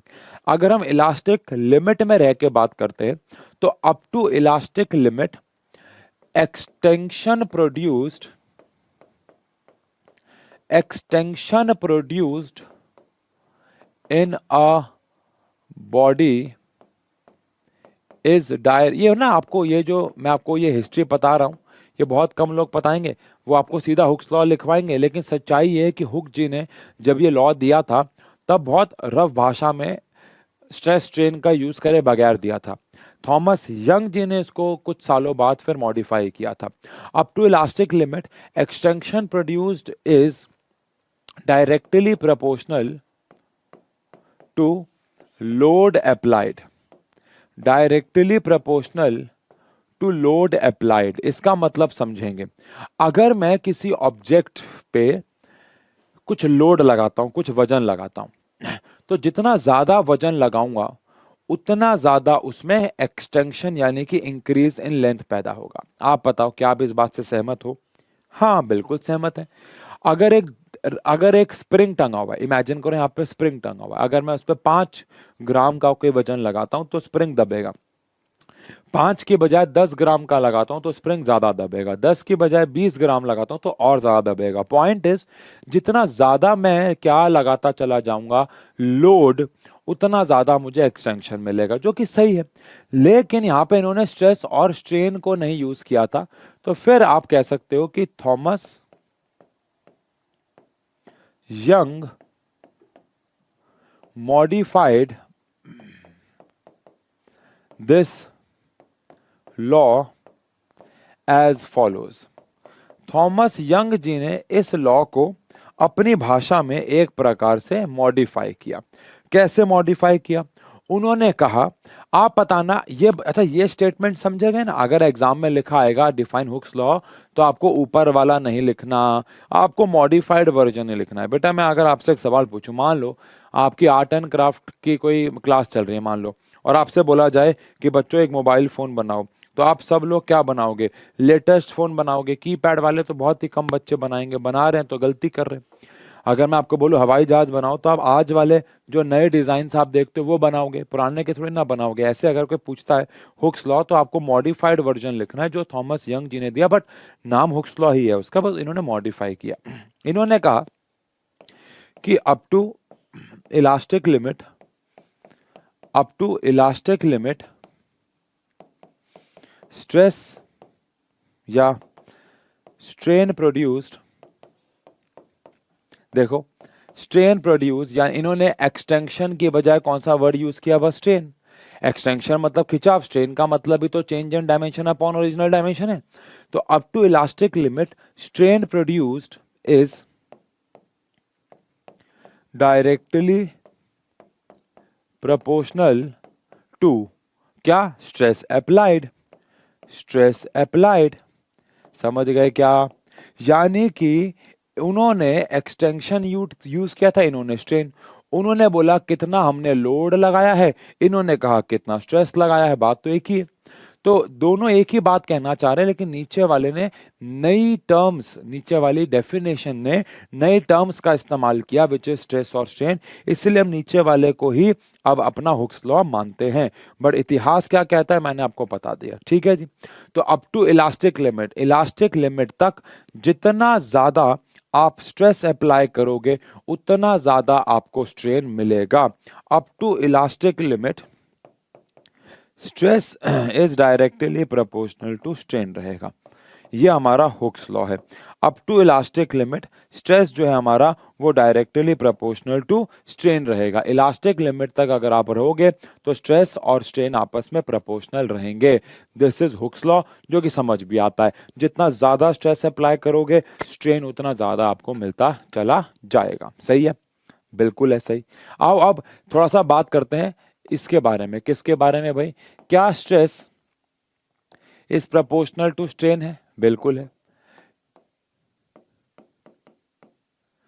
क्या प्रोपोर्शनल का साइन हटा के हम लोग इक्वल का साइन लगाते हैं और हमें कांस्टेंट लगाना पड़ता है? लगाना पड़ता है भाई। तो यहां पे जो हमने कांस्टेंट लगाया वो है के। तो यहां से पहली बात तो ये जो के है वो आ गया है स्ट्रेस अपॉन में स्ट्रेन। लेकिन ये के है क्या? इस के को हम लोग क्या कहते हैं? अब आगे का आप कह सकते हो लगभग पूरा लेक्चर, दो चार छोटे छोटे टॉपिक्स को छोड़ देता हूं, मतलब पढ़ाऊंगा, लेकिन मैं कह रहा हूं मतलब दो चार टॉपिक्स को छोड़ के आगे आने वाला सारा का सारा अब चैप्टर इस के ऊपर घूमेगा बेटा। तो के क्या है? पहली बात तो इसके ये एक कांस्टेंट है, लेकिन इसका एक नाम है और वो नाम है मॉड्यूलस ऑफ इलास्टिसिटी। इसका एक नाम है और वो नाम क्या है भाई? मॉड्यूलस ऑफ इलास्टिसिटी, जिसके बारे में अभी हम बात भी करेंगे। और मॉड्यूलस ऑफ इलास्टिसिटी तो है ही, साथ ही साथ अगर मैं बात करूं इसकी एस आई यूनिट के बारे में, तो क्या इसकी एस आई यूनिट स्ट्रेस और स्ट्रेन से बनेगी? अभी पीछे हमने पढ़ा कि स्ट्रेन की कोई यूनिट नहीं होती है। अभी पीछे हमने बात की कि स्ट्रेन एक यूनिट लेस चीज है, उसकी कोई यूनिट नहीं होती है। लेकिन क्या स्ट्रेस की तो यूनिट होती है? बिल्कुल होती है। तो जो स्ट्रेस की यूनिट होगी वही के की यूनिट होगी, यानी कि न्यूटन पर मीटर स्क्वायर या फिर अगेन पास्कल। स्ट्रेस की यूनिट जो है वही के की होगी, बिकॉज स्ट्रेन की कोई यूनिट नहीं होती। लेकिन सबसे इंपॉर्टेंट चीज जो के है, इसकी वैल्यू किस पे डिपेंड करेगी? ये कांस्टेंट तो है, बट क्या ये एक यूनिवर्सल कांस्टेंट है?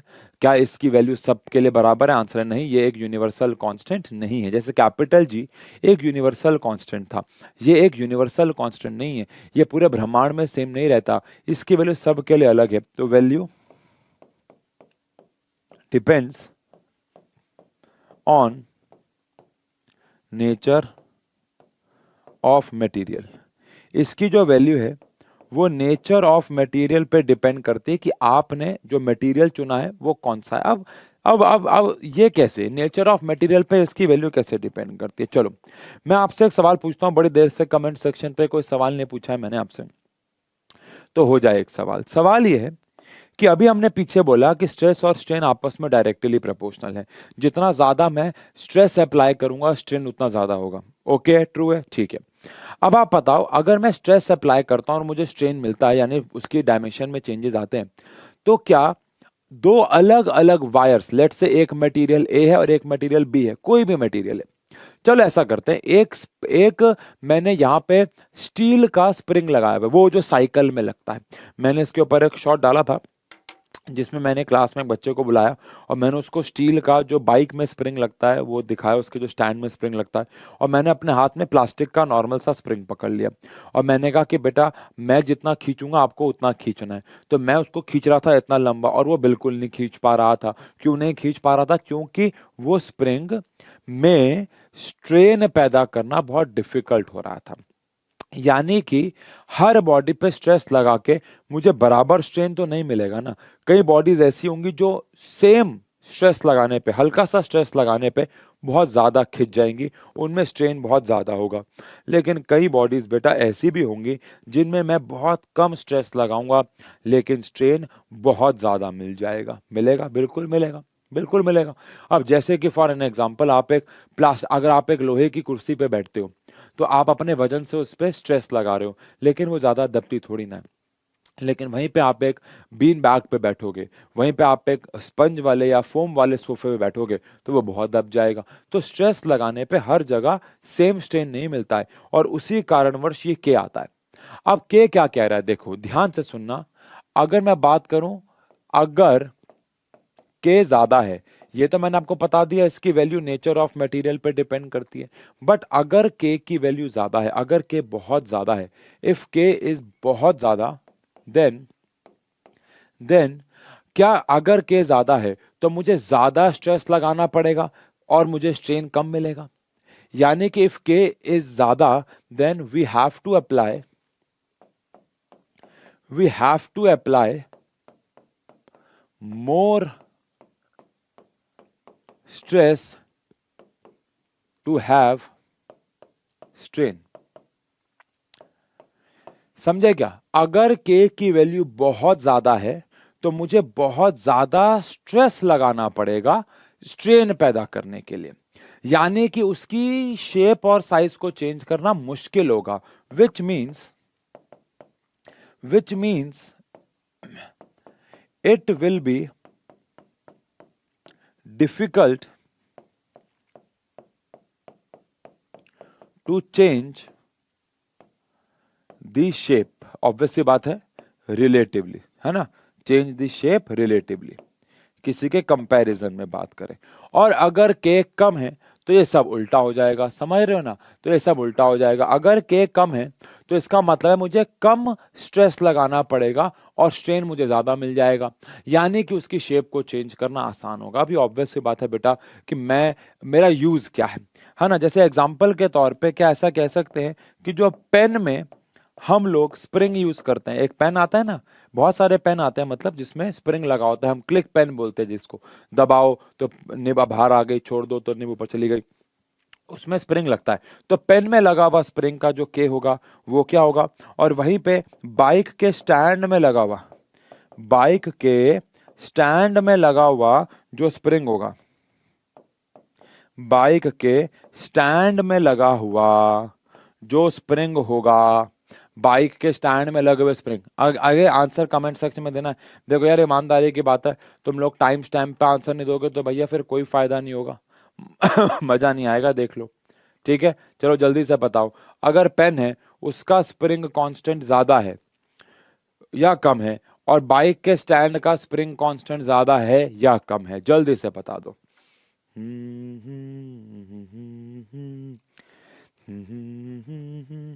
Comment section.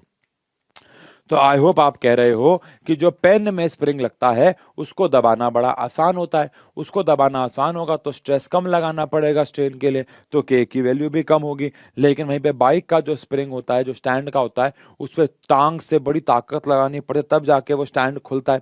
ऐसे तो है नहीं कि अपने आप खुल जाता है, तो उसके लिए के ज़्यादा होगा। इसका मतलब है कि के ज़्यादा होगा या कम होगा ये उसके यूज़ पे डिपेंड करता है। अगर आप चाहते हो बॉडी की शेप आसानी से चेंज हो जाए तो के कम रखो, आप चाहते हो ना हो तो ज़्यादा रखो। अब जैसे हमारे घर के सरिये हैं, है ना, इन सब का के, जो हमारे घर को बनाने में जो अंदर सरिये लगते हैं लोहे के, इनका के क्या होना चाहिए, ज़्यादा होना चाहिए, आसानी से शेप चेंज ना हो जाए इनकी, है ना, दब ना जाए ये, वरना तो हमारा घर धंसता चला जाएगा। तो इस प्रकार से हमारे पास आता है। तो क्या हम हुक्स लॉ समझ गए जी, स्ट्रेस से डायरेक्टली प्रोपोर्शनल टू स्ट्रेन, उसमें के आया जिसको हमने मॉड्यूलस ऑफ क्या कहा, इलास्टिसिटी। अब यहाँ पे क्योंकि स्ट्रेस और स्ट्रेन हमारे पास अलग अलग टाइप के थे, इसीलिए के भी अलग अलग टाइप का आने वाला है और आता है मॉड्यूलस ऑफ इलास्टिसिटी। और यहां से न्यूमेरिकली पढ़ाई एक्चुअली में शुरू होती है। क्या इससे पहले हमने जो भी किया उसके ऊपर न्यूमेरिकल नहीं आते हैं, लेकिन अब हम जो करने जा रहे हैं, 3 प्रकार के हम लोग मॉड्यूलस ऑफ इलास्टिसिटी पढ़ने जा रहे हैं। एग्जाम में 99.999999% चांसेस हैं कि एग्जाम में सवाल इसी टॉपिक से आएगा। एनसीईआरटी के अंदर अगर टोटल, मुझे नहीं पता, मैंने गिने नहीं है ना कभी, मतलब मुझे याद नहीं है ना, मान लो 50 क्वेश्चन है एनसीईआरटी में, तो आप अभी चेक कर लेना 50 में से लगभग लगभग आपको 25 से ऊपर सवाल सिर्फ एक फॉर्मूले पे मिलेंगे, जो है अभी हम करेंगे यंग्स मॉड्यूलस का, यानी मॉड्यूलस ऑफ इलास्टिसिटी का ही मान लो। तो ये टॉपिक न्यूमेरिकली बहुत ज़्यादा इंपॉर्टेंट है। नीट का, हम लोग नीट की भी क्लासेस लेते हैं, आपको पता होगा। तो नीट के बच्चों को मैंने एक बात बोली थी कि बेटा अगर आपको ये चैप्टर मान लो 90% पूरा करना है तो सिर्फ 2 फॉर्मूले कर लेना, चैप्टर अपने आप 90% पूरा हो गया नीट के रिस्पेक्ट से, क्योंकि नीट में भी हर साल यहीं से ही सवाल बनते आ रहे हैं, है ना। चलो आओ, तो पहले हम बात करते हैं मॉड्यूलस ऑफ इलास्टिसिटी की, फिर हम लोग स्ट्रेस और स्ट्रेन के ग्राफ्स बनाएंगे, उसके बाद हमारे पास कुछ बेसिक डेफिनेशंस आएंगी, फिर एक छोटी सी डेरिवेशन आएगी। अगर आप नोटिस करो तो अभी तक इस चैप्टर में एक भी डेरिवेशन नहीं आई है, एक भी डेरिवेशन नहीं आई है, एक ही डेरिवेशन है इस पूरे चैप्टर में, और अगर एक है तो फिर एग्जाम में आने के भी उसके चांसेस होते हैं। चलिए, तो टाइप्स ऑफ बात करते हैं मॉड्यूलस ऑफ इलास्टिसिटी के। मॉड्यूलस ऑफ इलास्टिसिटी के 3 टाइप होते हैं। एक होता है Young's modulus, Young's modulus, Young's modulus Thomas Young ji के नाम पर रखा गया है, बट बाकी दोनों मॉड्यूलस के नाम पढ़ते ही आप समझ जाओगे कि वो क्या है। यंग्स मॉड्यूलस नाम पे रखा गया है, बट यंग्स मॉड्यूलस क्या है? क्या हम के बारे में बात करने जा रहे हैं? Yes sir. के अलग अलग टाइप क्यों हैं? क्योंकि स्ट्रेस के अलग अलग टाइप हैं, स्ट्रेन के अलग अलग टाइप हैं, तो के भी अलग अलग टाइप है। तो यंग्स मॉड्यूलस क्या है? तो आप कह सकते हो मॉड्यूलस, या आसान भाषा में बात करूं तो रेशो ऑफ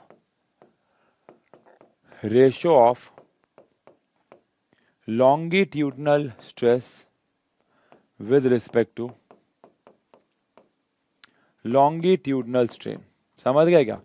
यानी कि स्ट्रेस अपॉन स्ट्रेन तो मॉड्यूलस ऑफ इलास्टिसिटी है, लेकिन ये एक स्पेशल टाइप का मॉड्यूलस ऑफ इलास्टिसिटी है जिसमें हम स्ट्रेस अपॉन स्ट्रेन ना लेके सिर्फ longitudinal stress upon longitudinal strain लेंगे। अब यंग्स मॉड्यूलस का अगर मैं आपको फॉर्मूला बोलूं, तो यंग्स मॉड्यूलस है तो एक प्रकार का मॉड्यूलस ऑफ इलास्टिसिटी, तो इसका फॉर्मूला तो क्या ही रहेगा भाई?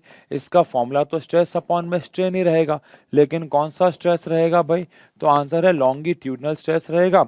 और यहाँ पे भी कौन सा स्ट्रेस स्ट्रेन रहेगा भाई? लॉन्गिट्यूडनल स्ट्रेन रहेगा। समझ गए भाई?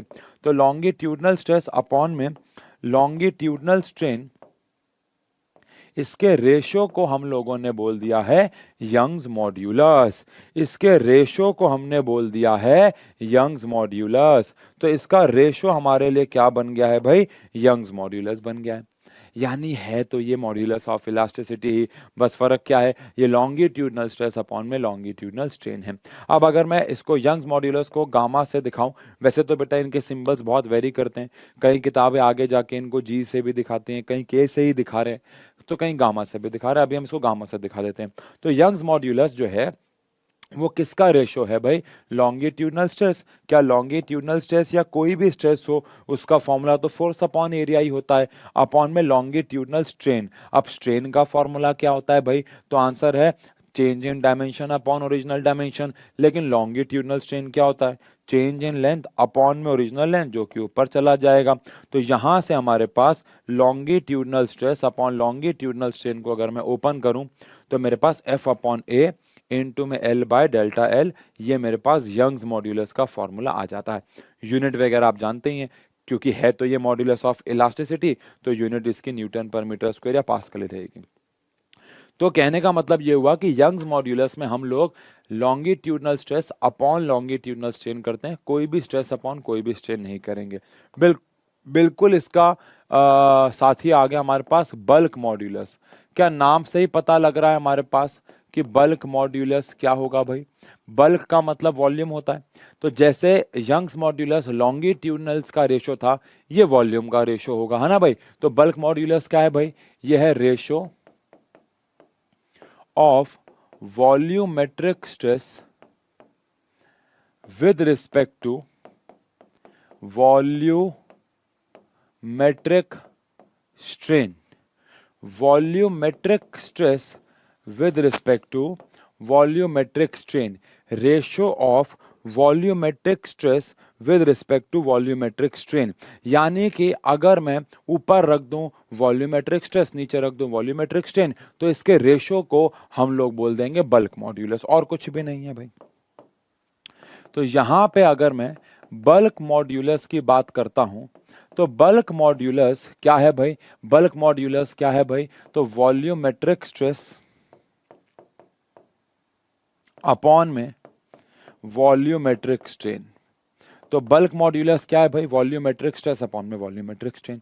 अब बल्क मॉड्यूलस को अगर मैं बीटा से शो करूं, अगेन बेटा यहाँ पे बहुत वेरिएशन है, कहीं आप ये मत कहना कि हमें इससे कराया गया आपने इससे कराया। मैं फिर बोल रहा हूँ, इसके सिंबल्स में बहुत वेरिएशन सा रहता है। तो बीटा भी कई लोग यूज करते हैं, कई लोग अगेन कापा भी यूज करते हैं, कैपिटल जी भी यूज कर रहे हैं, नीटा भी यूज कर रहे हैं। अब वॉल्यूमेट्रिक स्ट्रेस क्या है? कोई भी स्ट्रेस हो, फॉर्मूला तो फोर्स अपॉन एरिया ही है, लेकिन वॉल्यूमेट्रिक स्ट्रेन क्या होता है? चेंज इन वॉल्यूम अपॉन में इधर ओरिजिनल वॉल्यूम, जो कि छलांग मार के ऊपर चला गया होगा। तो यहां पे हमारे पास बल्क मॉड्यूलस का फॉर्मूला भी आ जाता है। सिंपल है। और तीसरा तो आपको पता ही है, मेरे साथ साथ ही कर लो, मुझे लगता है तीसरा तो आपको पता ही है क्या होगा, और वो होने वाला है शियर मॉड्यूलस।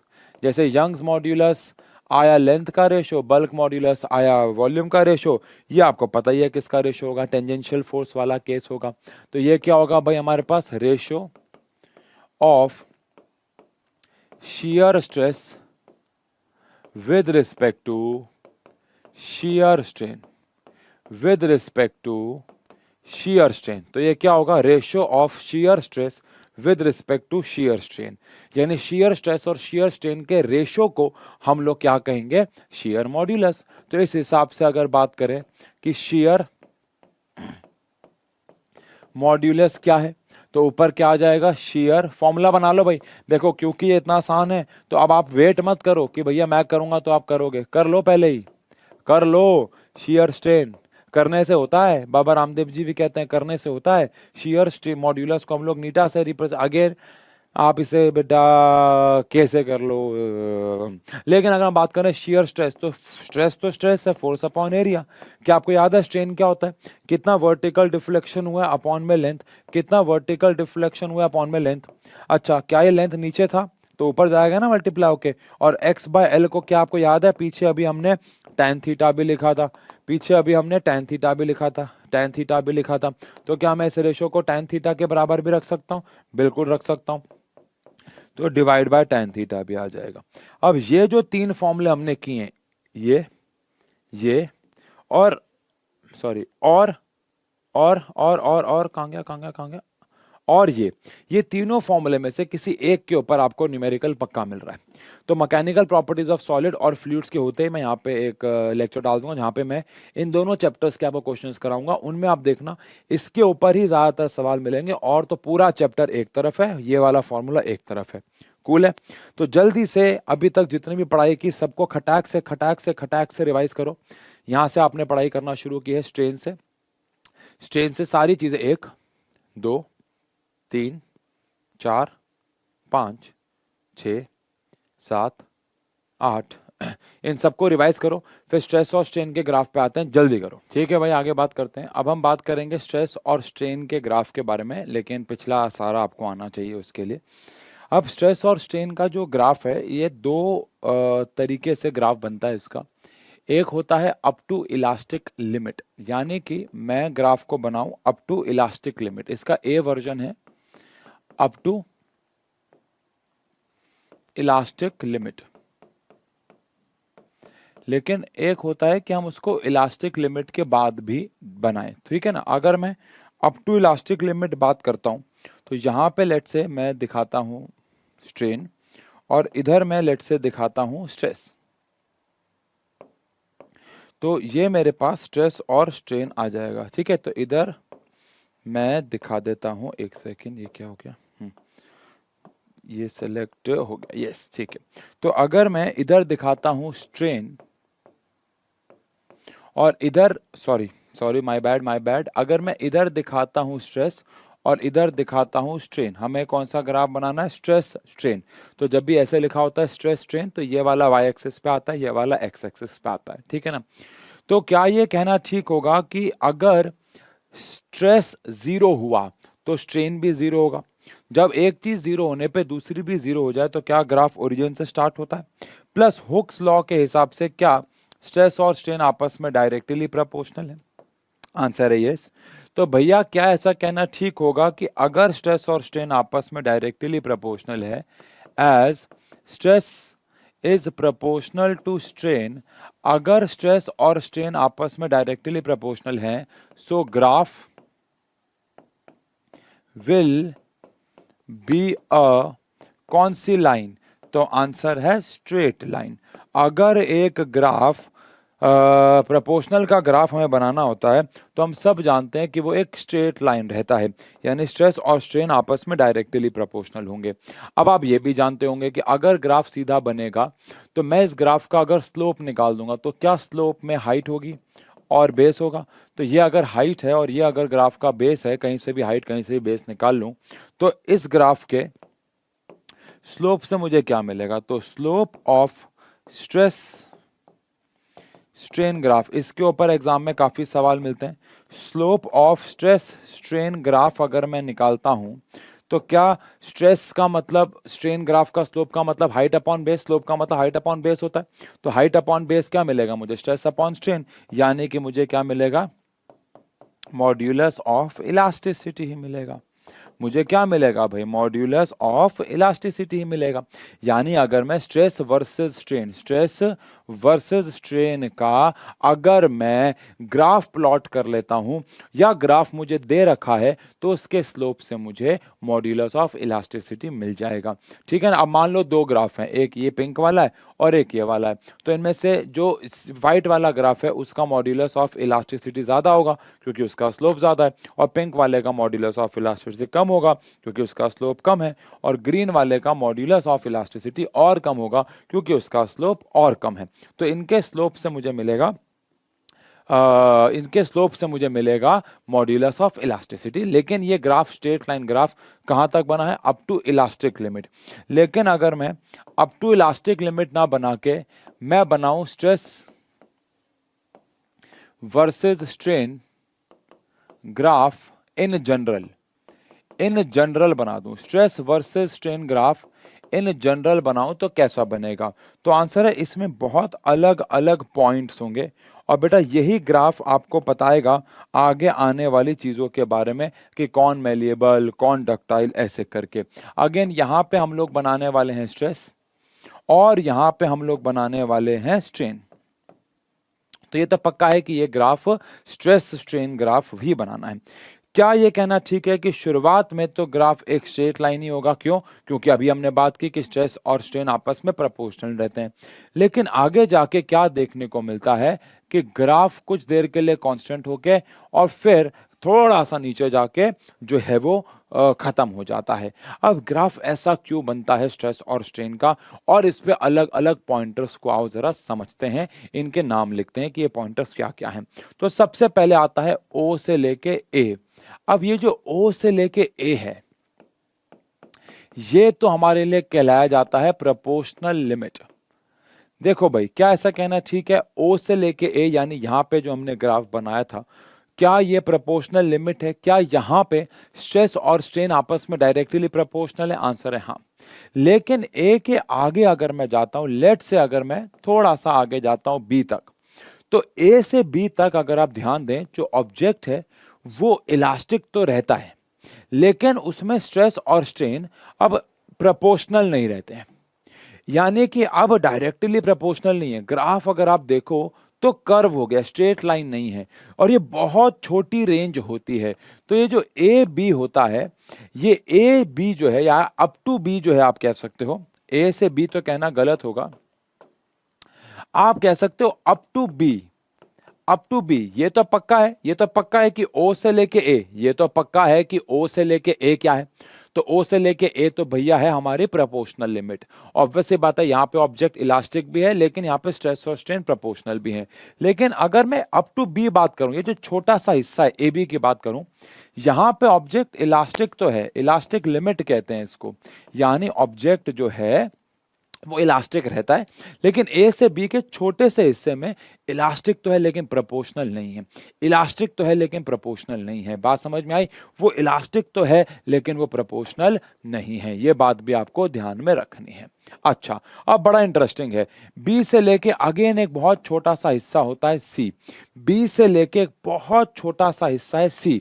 तो ये जो बीसी वाला हिस्सा है, बीसी वाला हिस्सा है अप टू बी या फ्रॉम बी टू सी, हम ऐसा कह सकते हैं कि जो बॉडी है वो इलास्टिक से प्लास्टिक बन रही होती है। यानी अगर मैं बी टू सी के बीच में कहीं पे भी रहूंगा तो ऑब्जेक्ट के पास कुछ नेचर इलास्टिक होगा और कुछ नेचर प्लास्टिक होगा।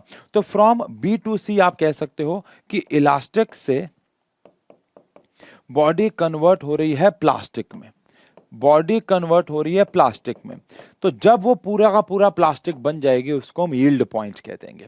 तो अप टू ए हमारे पास प्रोपोर्शनल था स्ट्रेस और स्ट्रेन और बॉडी इलास्टिक भी थी, बी तक वो ए से बी में इलास्टिक तो रही लेकिन प्रोपोर्शनल नहीं था स्ट्रेस और स्ट्रेन। लेकिन अगर मैं कहां पहुंच जाऊं सी पे, तो सी पे पहुंचने तक ऑब्जेक्ट प्लास्टिक बन जाएगा, सी पे पहुंचने पे ऑब्जेक्ट प्लास्टिक बन जाएगा, लेकिन बी टू सी में वो प्लास्टिक हो रहा है। एंड अगेन सी से अगर मैं लास्ट वाले पॉइंट तक जाऊं यानी कि डी, ये पूरा का पूरा प्लास्टिक बिहेवियर रहता है, ये प्लास्टिक बिहेवियर है। यानी कि फ्रॉम सी टू डी ये बेसिकली पूरा का पूरा प्लास्टिक बिहेवियर है। तो ये है प्लास्टिक नेचर या प्लास्टिक बिहेवियर। प्लास्टिक नेचर क्या होता है, इसके सबसे शुरुआत में हमने बात करी, प्लास्टिक नेचर का मतलब है ऑब्जेक्ट पे अगर मैं डिफॉर्मिंग फोर्स हटा दूंगा तो वो कोई रिस्टोरिंग फोर्स नहीं लगाएगा, अब वो वापस नहीं आएगा। बी तक वो वापस आ रहा था लेकिन बी से सी जाते जाते वो धीरे धीरे प्लास्टिक बन रहा था, सी के आगे तो वो प्लास्टिक बन गया। अब आप सब जानते हैं कि ऑब्जेक्ट कहीं ना कहीं जाके तो टूटेगा, तो ये जो डी पॉइंट है इसको हम लोग कह देते हैं फ्रैक्चर पॉइंट, क्योंकि इसके आगे जब हम जाते हैं तो वो टूट जाता है। तो अबव डी ये पॉइंट कहलाया जाता है फ्रैक्चर पॉइंट। यानी इसके आगे अगर मैं जाऊंगा तो जो मेरा ऑब्जेक्ट है, मेरी जो वायर है, जो भी रॉड वगैरह जो भी है वो टूट जाएगा, डिसोसिएट हो जाएगा। तो अप टू डी तक नहीं टूटेगा, लेकिन डी के अगर आगे जाऊंगा तो ध्यान रखना है कि वो चीज टूट जाएगी, डिस्ट्रॉय हो जाएगी, उसके टुकड़े हो जाएंगे, इसलिए इसको फ्रैक्चर पॉइंट कह देते हैं। ठीक है ना? अब इसी हिसाब से हमारे पास अच्छा एक छोटा टॉपिक आता है कंप्रेसिबिलिटी। कंप्रेसिबिलिटी पे बाद में आएंगे मैं सोचता हूं क्योंकि फ्लो टूट जाएगा। पहले बात करते हैं डक्टिलिटी के बारे में और ब्रिटल के बारे में। हम लोग बचपन से पढ़ते आ रहे हैं कि डक्टाइल सब्सटेंस कौन है, ब्रिटल कौन है, लेकिन आज हम इसको इस ग्राफ की मदद से समझेंगे। तो डक्टाइल सब्सटेंस अभी तक हमारे लिए कौन होते थे? ऐसे सब्सटेंस जिनको अगर हम खींच दें तो वो वायर्स की फॉर्म में कन्वर्ट हो जाएं और वो टूटे ना, वायर्स की फॉर्म में कन्वर्ट हो जाए, उनको हम बोलते हैं डक्टाइल। लेकिन ऐसे सब्सटेंस जो खींचते ही टूट जाएं, जिनको हम वायर की फॉर्म में ना कन्वर्ट कर सके, उनको हम ब्रिटल कहते थे, है ना भाई? अब मैं ना यहाँ पे ग्राफ बनाता हूँ, ध्यान सुनना। यहाँ पे मैं बना रहा हूँ हर बार की तरह स्ट्रेन और यहाँ पे मैं बना रहा हूँ स्ट्रेस। कूल है? चलो अब मैं यहाँ पे ना दो सब्सटेंस बना रहा हूँ, एक ये सब्सटेंस है व्हाइट वाला जिसको हम ए कह देते हैं, और एक मेरे पास ये पिंक वाला सब्सटेंस है जिसको मैं बी कह दे रहा हूँ, जिसको मैं बी कह दे रहा हूँ। आपको मुझे यह बताना है कमेंट सेक्शन पे अपनी कॉमन सेंस से कि डक्टाइल कौन है और ब्रिटल। अच्छा देखो, इनकी परिभाषा मत पढ़ना, चीटिंग हो जाएगी। अपनी पुरानी परिभाषा के हिसाब से आप बताओ कि डक्टाइल कौन है और ब्रिटल कौन है। तो डक्टाइल सब्सटेंस हमारी पुरानी परिभाषा के हिसाब से वो होते थे जिन्हें अगर हम खींचें तो वायर की फॉर्म में कन्वर्ट हो जाए, टूटे ना। और ब्रिटल सब्सटेंस वो होते थे जिनको खींचते ही वो टूट जाएं। तो इस परिभाषा के हिसाब से आपके लिए कौन डक्टाइल है और कौन ब्रिटल है, जल्दी से। हाँ जी, तो आंसर है, अगर हम दे दिया कमेंट सेक्शन पे, ईमानदारी की बात है, नहीं दिया तो सोच के वीडियो पॉज करके दे दो चाहे। चलो, क्या ऐसा कहते हैं कि ए सब्सटेंस जो है वो ब्रिटल है यहाँ पे। क्यों भाई ए सब्सटेंस ब्रिटल क्यों है भाई? क्योंकि अगर आप ध्यान से देखें तो ए सब्सटेंस जो है उसके लिए प्लास्टिक रेंज बहुत कम है, उसके लिए प्लास्टिक बिहेवियर बहुत कम है। यानी जब मैं उसे खींच रहा हूं तो वो जब प्लास्टिक रेंज में पहुंच रहा है वो बहुत कम रेंज के लिए पहुंच रहा है, वो टूट जा रहा है। खींचने पे ज्यादा स्ट्रेन नहीं मिल रहा है। डक्टाइल कौन? जिसको ज्यादा स्ट्रेन मिले और वो टूटे ना। ज्यादा स्ट्रेन मतलब चेंज ऑन डायमेंशन ज्यादा हो, तब जाके वो टूटे या टूटे ही ना। तो ए तो बड़ी जल्दी टूट गया। देखो, ए का तो स्ट्रेन बहुत कम है, इतना खींचा बस और टूट गया। लेकिन वहीं पे जो बी है आप देख सकते हैं बहुत बड़े रेंज तक खिंचा और तब जाके टूटा। तो ये हमारे लिए कहीं ना कहीं डक्टाइल सब्सटेंस है। तो क्या है देखो डक्टाइल की परिभाषा, द मटेरियल जिसकी बहुत बड़ी प्लास्टिक रेंज हो, तो ये हो जाएगा डक्टाइल। तो ये ग्राफ बड़े आते हैं, और जिनकी छोटी प्लास्टिक रेंज हो उसे हम बोल देते हैं ब्रिटल। समझ गए बेटा, बड़ा ही प्यारा टॉपिक। इसके बाद मैंने आपको चैप्टर की शुरुआत में बताया था इलास्टोमर्स कौन होते हैं। इलास्टोमर्स वो होते हैं जिनके लिए स्ट्रेन की वैल्यू बहुत ज्यादा बड़ी होती है, जिन पे स्ट्रेस कम से कम लगाने पे स्ट्रेन आपको ज्यादा से ज्यादा मिले। यानी कि अगर मैं यहाँ पे दो ग्राफ बनाता हूं, अगेन यहाँ पे मैं स्ट्रेन बनाता हूं, यहाँ पे मैं स्ट्रेस। ऐसे बड़े सवाल आते हैं, आपको ग्राफ दे देंगे, बोलेंगे ये एक मटेरियल है, ये एक मटेरियल है, बताओ कौन इसमें क्या है, कौन इसमें क्या है। तो अगर इनमें से कोई एक इलास्टोमर है और कोई एक नॉन इलास्टोमर है, तो आपके हिसाब से कौन इलास्टोमर है? ये अगर ए है और ये अगर बी है, तो आपके हिसाब से इनमें कौन इलास्टोमर है और कौन नॉन इलास्टोमर है? तो आंसर है बी जो है हमारे लिए वो इलास्टोमर हो गया। कैसे भाई? क्योंकि अगर आप देखो तो हमने बी में कम स्ट्रेस लगाया है और हमें कितना ज्यादा स्ट्रेन मिला है। हमने बी में कम स्ट्रेस लगाया है और कितना ज्यादा स्ट्रेन मिला है। वहीं पे ए पे हमने जो स्ट्रेस है वो बहुत ज्यादा लगाया है और कितना कम स्ट्रेन मिला है, कितना कम स्ट्रेन मिला है। पॉइंट इज कि जितना ज्यादा मैं क्या अप्लाई करूं स्ट्रेस और मुझे कम स्ट्रेन मिले, तो वो तो नॉन इलास्टोमर हो जाएगा, वो तो नॉन इलास्टोमर हो जाएगा। लेकिन वहीं पे कम से कम खींचने पे ज्यादा से ज्यादा स्ट्रेस मिल जाए, उसको हम इलास्टोमर कह देंगे। तो बी हमारे लिए इलास्टोमर हो जाएगा। समझ गए भाई? इसके बाद दो परिभाषाएं आती हैं, फिर कंप्रेसिबिलिटी फैक्टर पे चलेंगे, फिर इस चैप्टर की इकलौती डेरिवेशन पे चलेंगे, एक पॉइजन्स रेशियो पढ़ेंगे, चैप्टर खत्म हो जाएगा। चलो, सबसे पहले इलास्टिक आफ्टर इफेक्ट क्या होता है। क्या इलास्टिक बॉडी समझ गए आप क्या है? बिल्कुल ऐसी बॉडीज जिन पे हम लोग जब फोर्स लगाते हैं और उनकी शेप चेंज होती है और वो अपनी शेप को वापस रिगेन कर लेते हैं जब हम उनके ऊपर से डिफॉर्मिंग फोर्स को हटाते हैं, उनको हमने इलास्टिक बॉडीज का। लेकिन इलास्टिक आफ्टर इफेक्ट क्या होता है? हर एक बॉडी जो इलास्टिक होती है वो सडनली एकदम से अपनी शेप को वापस से रिगेन नहीं करती है। बहुत बार केसेस में उन्हें समय लगता है। जैसे कि बड़ा अच्छा एग्जांपल है हमारे सोफे। अगर आपके सोफे फेदर फोम से बने हुए हैं, एक प्रकार की फोम होती है, आप अगर आप बैठते हो तो उसकी शेप चेंज हो जाती है। जब आप उससे उठते हो तो उसकी शेप एकदम से वापस से रिगेन नहीं होती है, धीरे धीरे धीरे धीरे रिगेन होती है। ऐसे प्रकार को हम लोग बोलते हैं इलास्टिक आफ्टर इफेक्ट, जिसमें हमारे डीफॉर्मिंग फोर्स हटाने के बाद एक दम से ऑब्जेक्ट अपने ओरिजिनल शेप पे ना आए, उसको समय लगे, उसको इलास्टिक आफ्टर इफेक्ट कह देते हैं। ठीक है जी। फिर आता है इलास्टिक फटीग। इलास्टिक फटीग क्या होता है बेटा?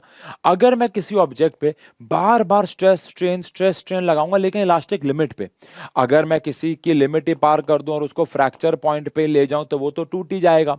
लेकिन क्या किसी चीज को बिना फ्रैक्चर पॉइंट पे ले जाए भी तोड़ा जा सकता है?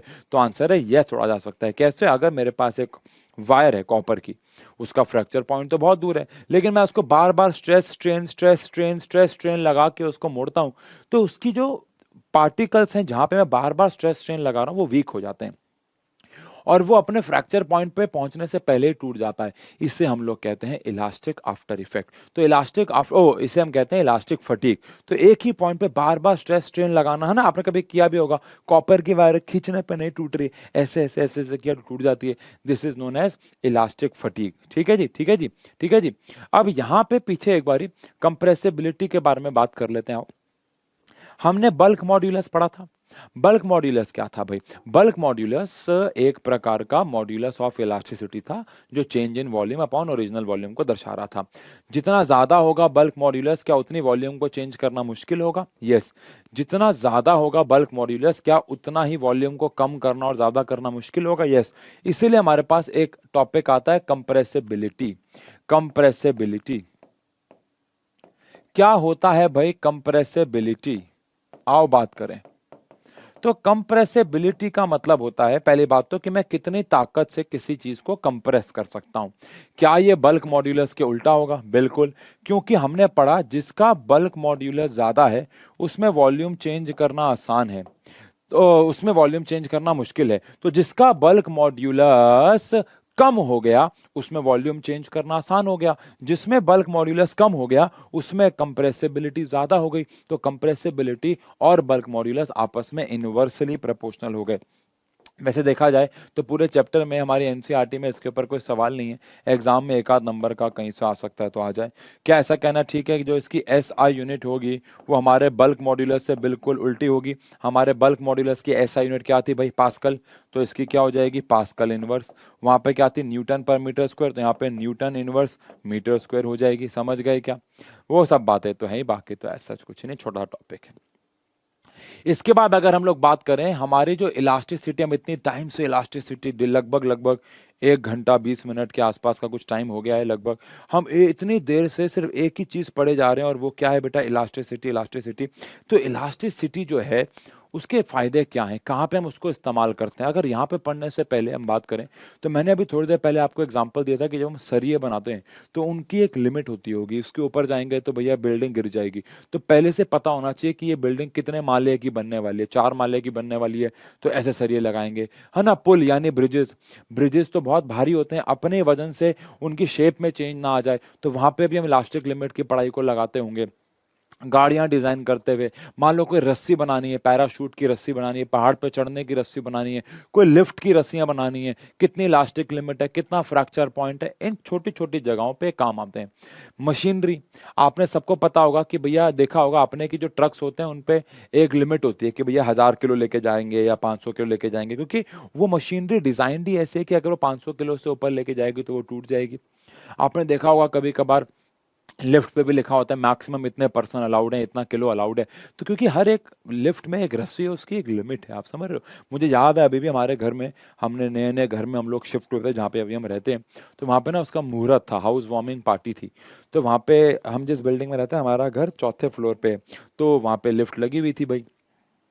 अब लिफ्ट के लगे, जब पार्टी हुई तो जो लोग थे कुछ काफ़ी बच्चे भी आए हुए थे, काफ़ी ऐसे लोग भी आए हुए थे जिनको हमें क्या बोलूँ, अकल नहीं है, जो भी है। लेकिन एक हट्टे लिफ्ट में बहुत सारे लोग चढ़ गए, क्योंकि चौथे फ्लोर पे था। तो उनको लगा कि सब लिफ्ट में जाएंगे, जवान होके भी बूढ़े हैं वो लोग, चढ़ते हैं नहीं सीढ़ियाँ। तो बहुत सारे लोग लिफ्ट से ट्रेवल हुए, कोई दिक्कत नहीं है, बट उसमें साफ साफ लिखा हुआ था कि 6 लोग जाएंगे।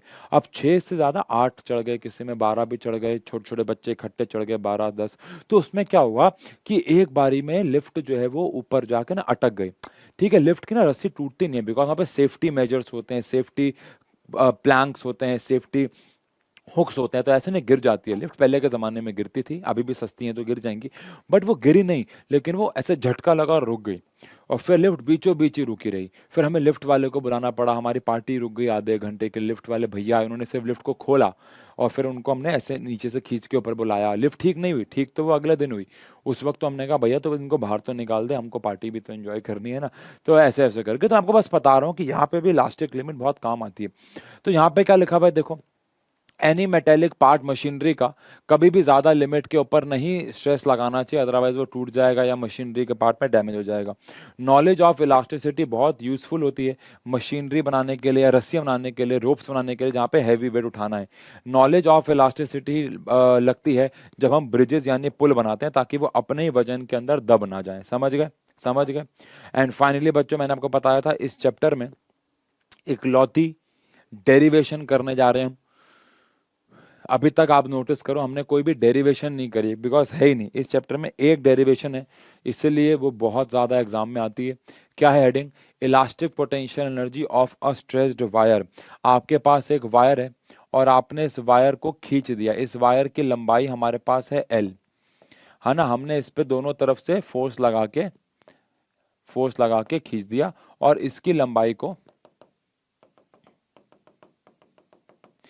लंबाई को हमने L प्लस डेल्टा L कर दिया, ठीक है ना। L प्लस डेल्टा L कर दिया।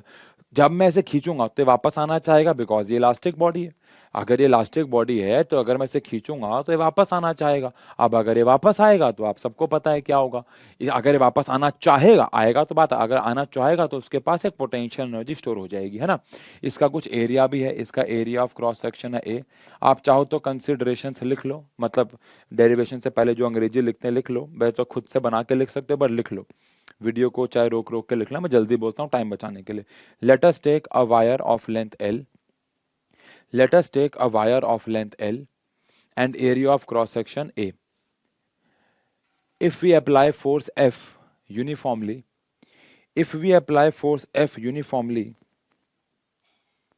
then its length changes to L plus delta L. Then its length changes to L plus delta L. So अब क्या ये कहना ठीक है कि जो वर्क डन का फॉर्मूला होता था हमारे पास, क्या आपको याद है वर्क डन के हमारे पास दो फॉर्मूले थे। एक था हाफ के एक्स स्क्वायर, याद आया। वर्क डन का फॉर्मूला हमारे पास पोटेंशियल एनर्जी का वर्क एनर्जी में पोटेंशियल एनर्जी के दो ही तो फॉर्मूले आए थे, mgh और हाफ के एक्स स्क्वायर। तो यहाँ पे भी हम फॉर्मूला क्या लगा सकते हैं, हाफ के एक्स स्क्वायर। तो यहाँ पे हम फॉर्मूला लगा रहे हैं हाफ के एक्स स्क्वायर। यहाँ पे एक्स का स्क्वायर मतलब डिस्प्लेसमेंट का स्क्वायर होता था। तो यहाँ पे अगर मैं बोलूँ हाफ के एक्स कितना है, एक्स मतलब डिस्प्लेसमेंट होता है जो कि डेल्टा एल है। अच्छा, ऑल्सो क्या आपको याद है कि फोर्स का फॉर्मूला हमारे पास माइनस के एक्स भी आया था। फोर्स का फॉर्मूला हमारे पास माइनस के एक्स भी आया था। तो यहाँ पे क्या मैं के की जगह एफ बाय एक्स लिख सकता हूँ? क्या मैं के की जगह एफ बाय एक्स लिख सकता हूँ? बिल्कुल लिख सकता हूँ भाई। तो यहाँ पे मैं वर्क डन की जगह लिख रहा हूँ हाफ, या k इंटू में x को f भी लिख सकता हूँ, जैसे मर्जी मन करे। तो k या तो ऐसे कर लो कि ये ना लिख के k डेल्टा l अलग लिख के एक डेल्टा अलग कर दो। अब फोर्स इंटू में k इंटू में डिस्प्लेसमेंट हमारे पास फोर्स होता है, माइनस साइन तो बस ऑपोजिट डायरेक्शन दिखा रहा है। तो क्या मैं इसकी जगह फोर्स डेल्टा l लिख सकता हूँ? यस। लेकिन मैं तो पोटेंशियल एनर्जी का फॉर्मूला स्ट्रेस और स्ट्रेन के फॉर्म में ऑब्टेन करना चाहता हूँ, ठीक है जी। मैं तो पोटेंशियल एनर्जी का फॉर्मूला स्ट्रेस और स्ट्रेन के फॉर्म में ऑब्टेन करना चाहता हूँ। तो मैं क्या कर रहा हूँ, ध्यान से सुनना। Multiplying and dividing RHS by volume. RHS को हम वॉल्यूम से मल्टीप्लाई और वॉल्यूम से ही डिवाइड कर देंगे। उससे क्या होगा, देखो, work done is equal to half, हमारे पास क्या आ चुका है, एफ इंटू में डेल्टा एल। अगर मैं इसको वॉल्यूम से मल्टीप्लाई कर देता हूं और वॉल्यूम से ही डिवाइड कर देता हूं तो क्या होगा? तो आंसर है हाफ। क्या मेरे पास वॉल्यूम का फॉर्मूला एरिया इंटू में लेंथ होता है? बिल्कुल होता है।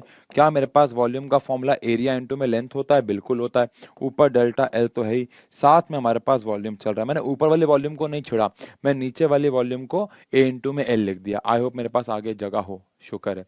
हाँ, अब मैं यहाँ पे एक छोटा सा चेंज कर रहा हूँ, देखना।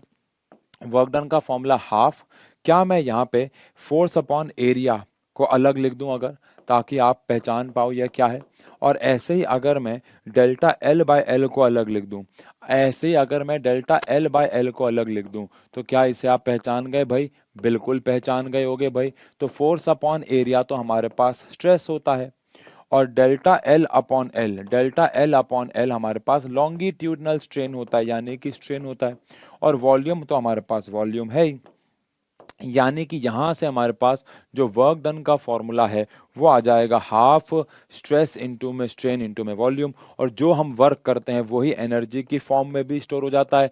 हेंस हमारे पास यहाँ पे एनर्जी का फॉर्मूला आ जाएगा बच्चों हाफ इनटू में स्ट्रेस इनटू में स्ट्रेन इनटू में वॉल्यूम। यानी यहाँ पे हमारे पास एक फॉर्मूला आएगा पोटेंशियल एनर्जी का स्ट्रेस और स्ट्रेन के टर्म्स में, और यही फॉर्मूला है इकलौता जिसकी डेरिवेशन हमारे सिलेबस में और एग्जाम में भी आती है। क्या है भाई, हमने क्या किया, एक वायर को खींचा, हाफ के एक्स स्क्वायर लगाया। इस माइनस की टेंशन मत लेना, ये माइनस हमने जान के नहीं लगाया क्योंकि माइनस साइन तो बस ऑपोजिट डायरेक्शन को शो करता है। हम यहाँ पे एनर्जी की बात कर रहे हैं, डायरेक्शन से लेना देना नहीं है।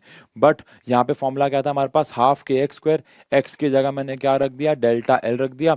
एक डेल्टा एल को बाहर निकाला, फोर्स रख दिया, वॉल्यूम से मल्टीप्लाई डिवाइड किया, नीचे वाले वॉल्यूम को खोल दिया, यहाँ पे स्ट्रेस बन गया, स्ट्रेन बन गया, वॉल्यूम बन गया।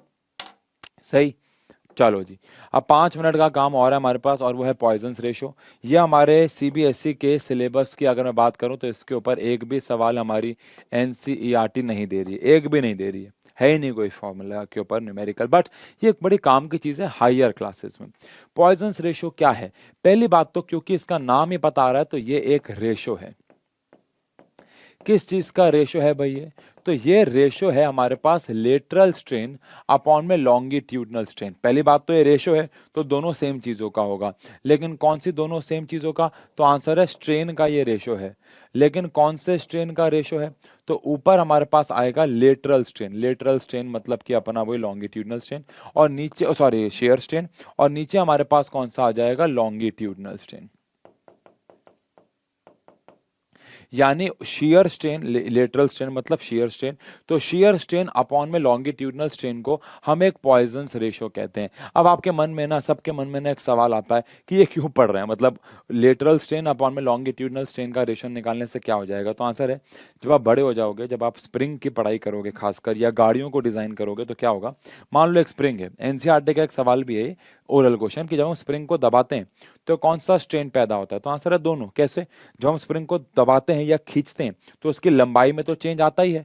अब अगर लंबाई में चेंज आएगा तो लॉन्गिट्यूडनल स्ट्रेन तो होगा ही होगा, लेकिन साथ ही साथ लेटरल स्ट्रेन भी मिलता है। लेटरल स्ट्रेन का मतलब है क्या, जब मैं इसे खींचता हूं तो ये जो गोले हैं वो थोड़े बहुत टेढ़े भी होते हैं, ये जो टर्न्स हैं इसके वो टेढ़े भी होते हैं, तो इनमें लेटरल स्ट्रेन के साथ साथ यानी शेयर स्ट्रेन के साथ साथ लॉन्गिट्यूडनल स्ट्रेन भी मिलता है। उससे एक वर्ड आता है पॉइजन्स रेशो, जिसका पॉइजन्स रेशो ज्यादा होता है इसका मतलब है वो टेढ़ा ज्यादा हो रहा है खींचने से, क्योंकि लेटरल स्ट्रेन ज्यादा है, और किसी का पॉइजन्स रेशो अगर कम है तो वो टेढ़ा कम हो रहा है लेकिन खिंच ज्यादा रहा है, उसके हिसाब से स्प्रिंग के यूजेस होते हैं। तो जब हमें एक स्प्रिंग को किसी मशीनरी में लगाना होता है तो वहां पे जो मैकेनिकल इंजीनियर्स वगैरह होते हैं उनके लिए बहुत काम की चीज होती है, हमारे लिए फिलहाल ये किसी काम की चीज नहीं है। और इसी के साथ बच्चों मुबारक हो, हमारा ये वन शॉट, प्यारा सा वन शॉट खत्म होता है। मैंने क्या बोला, आपको लग रहा होगा कि मैं एक्सपेरिमेंट कराना बंद हो गया, ऐसा नहीं है। लास्ट 2 चैप्टर ही ऐसे थे हमारे जिनमें है नहीं, लेकिन आगे आने वाले चैप्टर की अगर मैं बात करूं बहुत प्यारा है। और दूसरा मतलब फ्लूइड होते ही मैं फिर क्या करूंगा, इनके क्वेश्चन आंसर्स लाऊंगा। लेकिन अगर आपको ये वन शॉट छोटा सा प्यारा सा 1.5 घंटे का शायद वन शॉट है ये, और अगर आपको अच्छा लगा हो तो प्लीज़ कमेंट में अच्छे अच्छे कमेंट छोड़ के जाइएगा, प्यार छोड़ के जाइएगा कि आपको ये वन शॉट कैसा लगा। प्लस लाइक तो कीजिएगा ही, लाइक करेंगे तो ये जो लेक्चर है वो यूट्यूब उसको रीच देगा और लोगों तक पहुंचेगा और लोगों का भला होगा। बाकी मैंने आपको अपने क्रैश कोर्स के बारे में तो बता ही दिया, जो कि हमारे साइंस एंड फन के ऑफिशियल ऐप पे, जो कि ऐप स्टोर प्ले स्टोर पे है, सिर्फ 780 रुपये में मार्च तक, जब भी मतलब आपका एग्जाम है, एग्जाम से एक दिन पहले तक आपका, एक्चुअली एग्जाम के दिन तक भी आपका कोर्स जो है वैलिड रहेगा, जिसमें आपको सारा सिलेबस क्रैश कोर्स का कराया जाएगा फ्रॉम स्टार्ट टू एंड। उसकी एक क्लास हो गई है, तो अगर आप जल्द से जल्द लेंगे तो फायदा होगा। बाकी मिलते हैं, साइंस एंड फन पे तो पढ़ाते रहेंगे जैसे पूरी दिल और जान से और दिमाग से पढ़ाते हैं। Thank you so much. Comment section और लाइक पे प्यार जरूर छोड़िएगा। Thank you.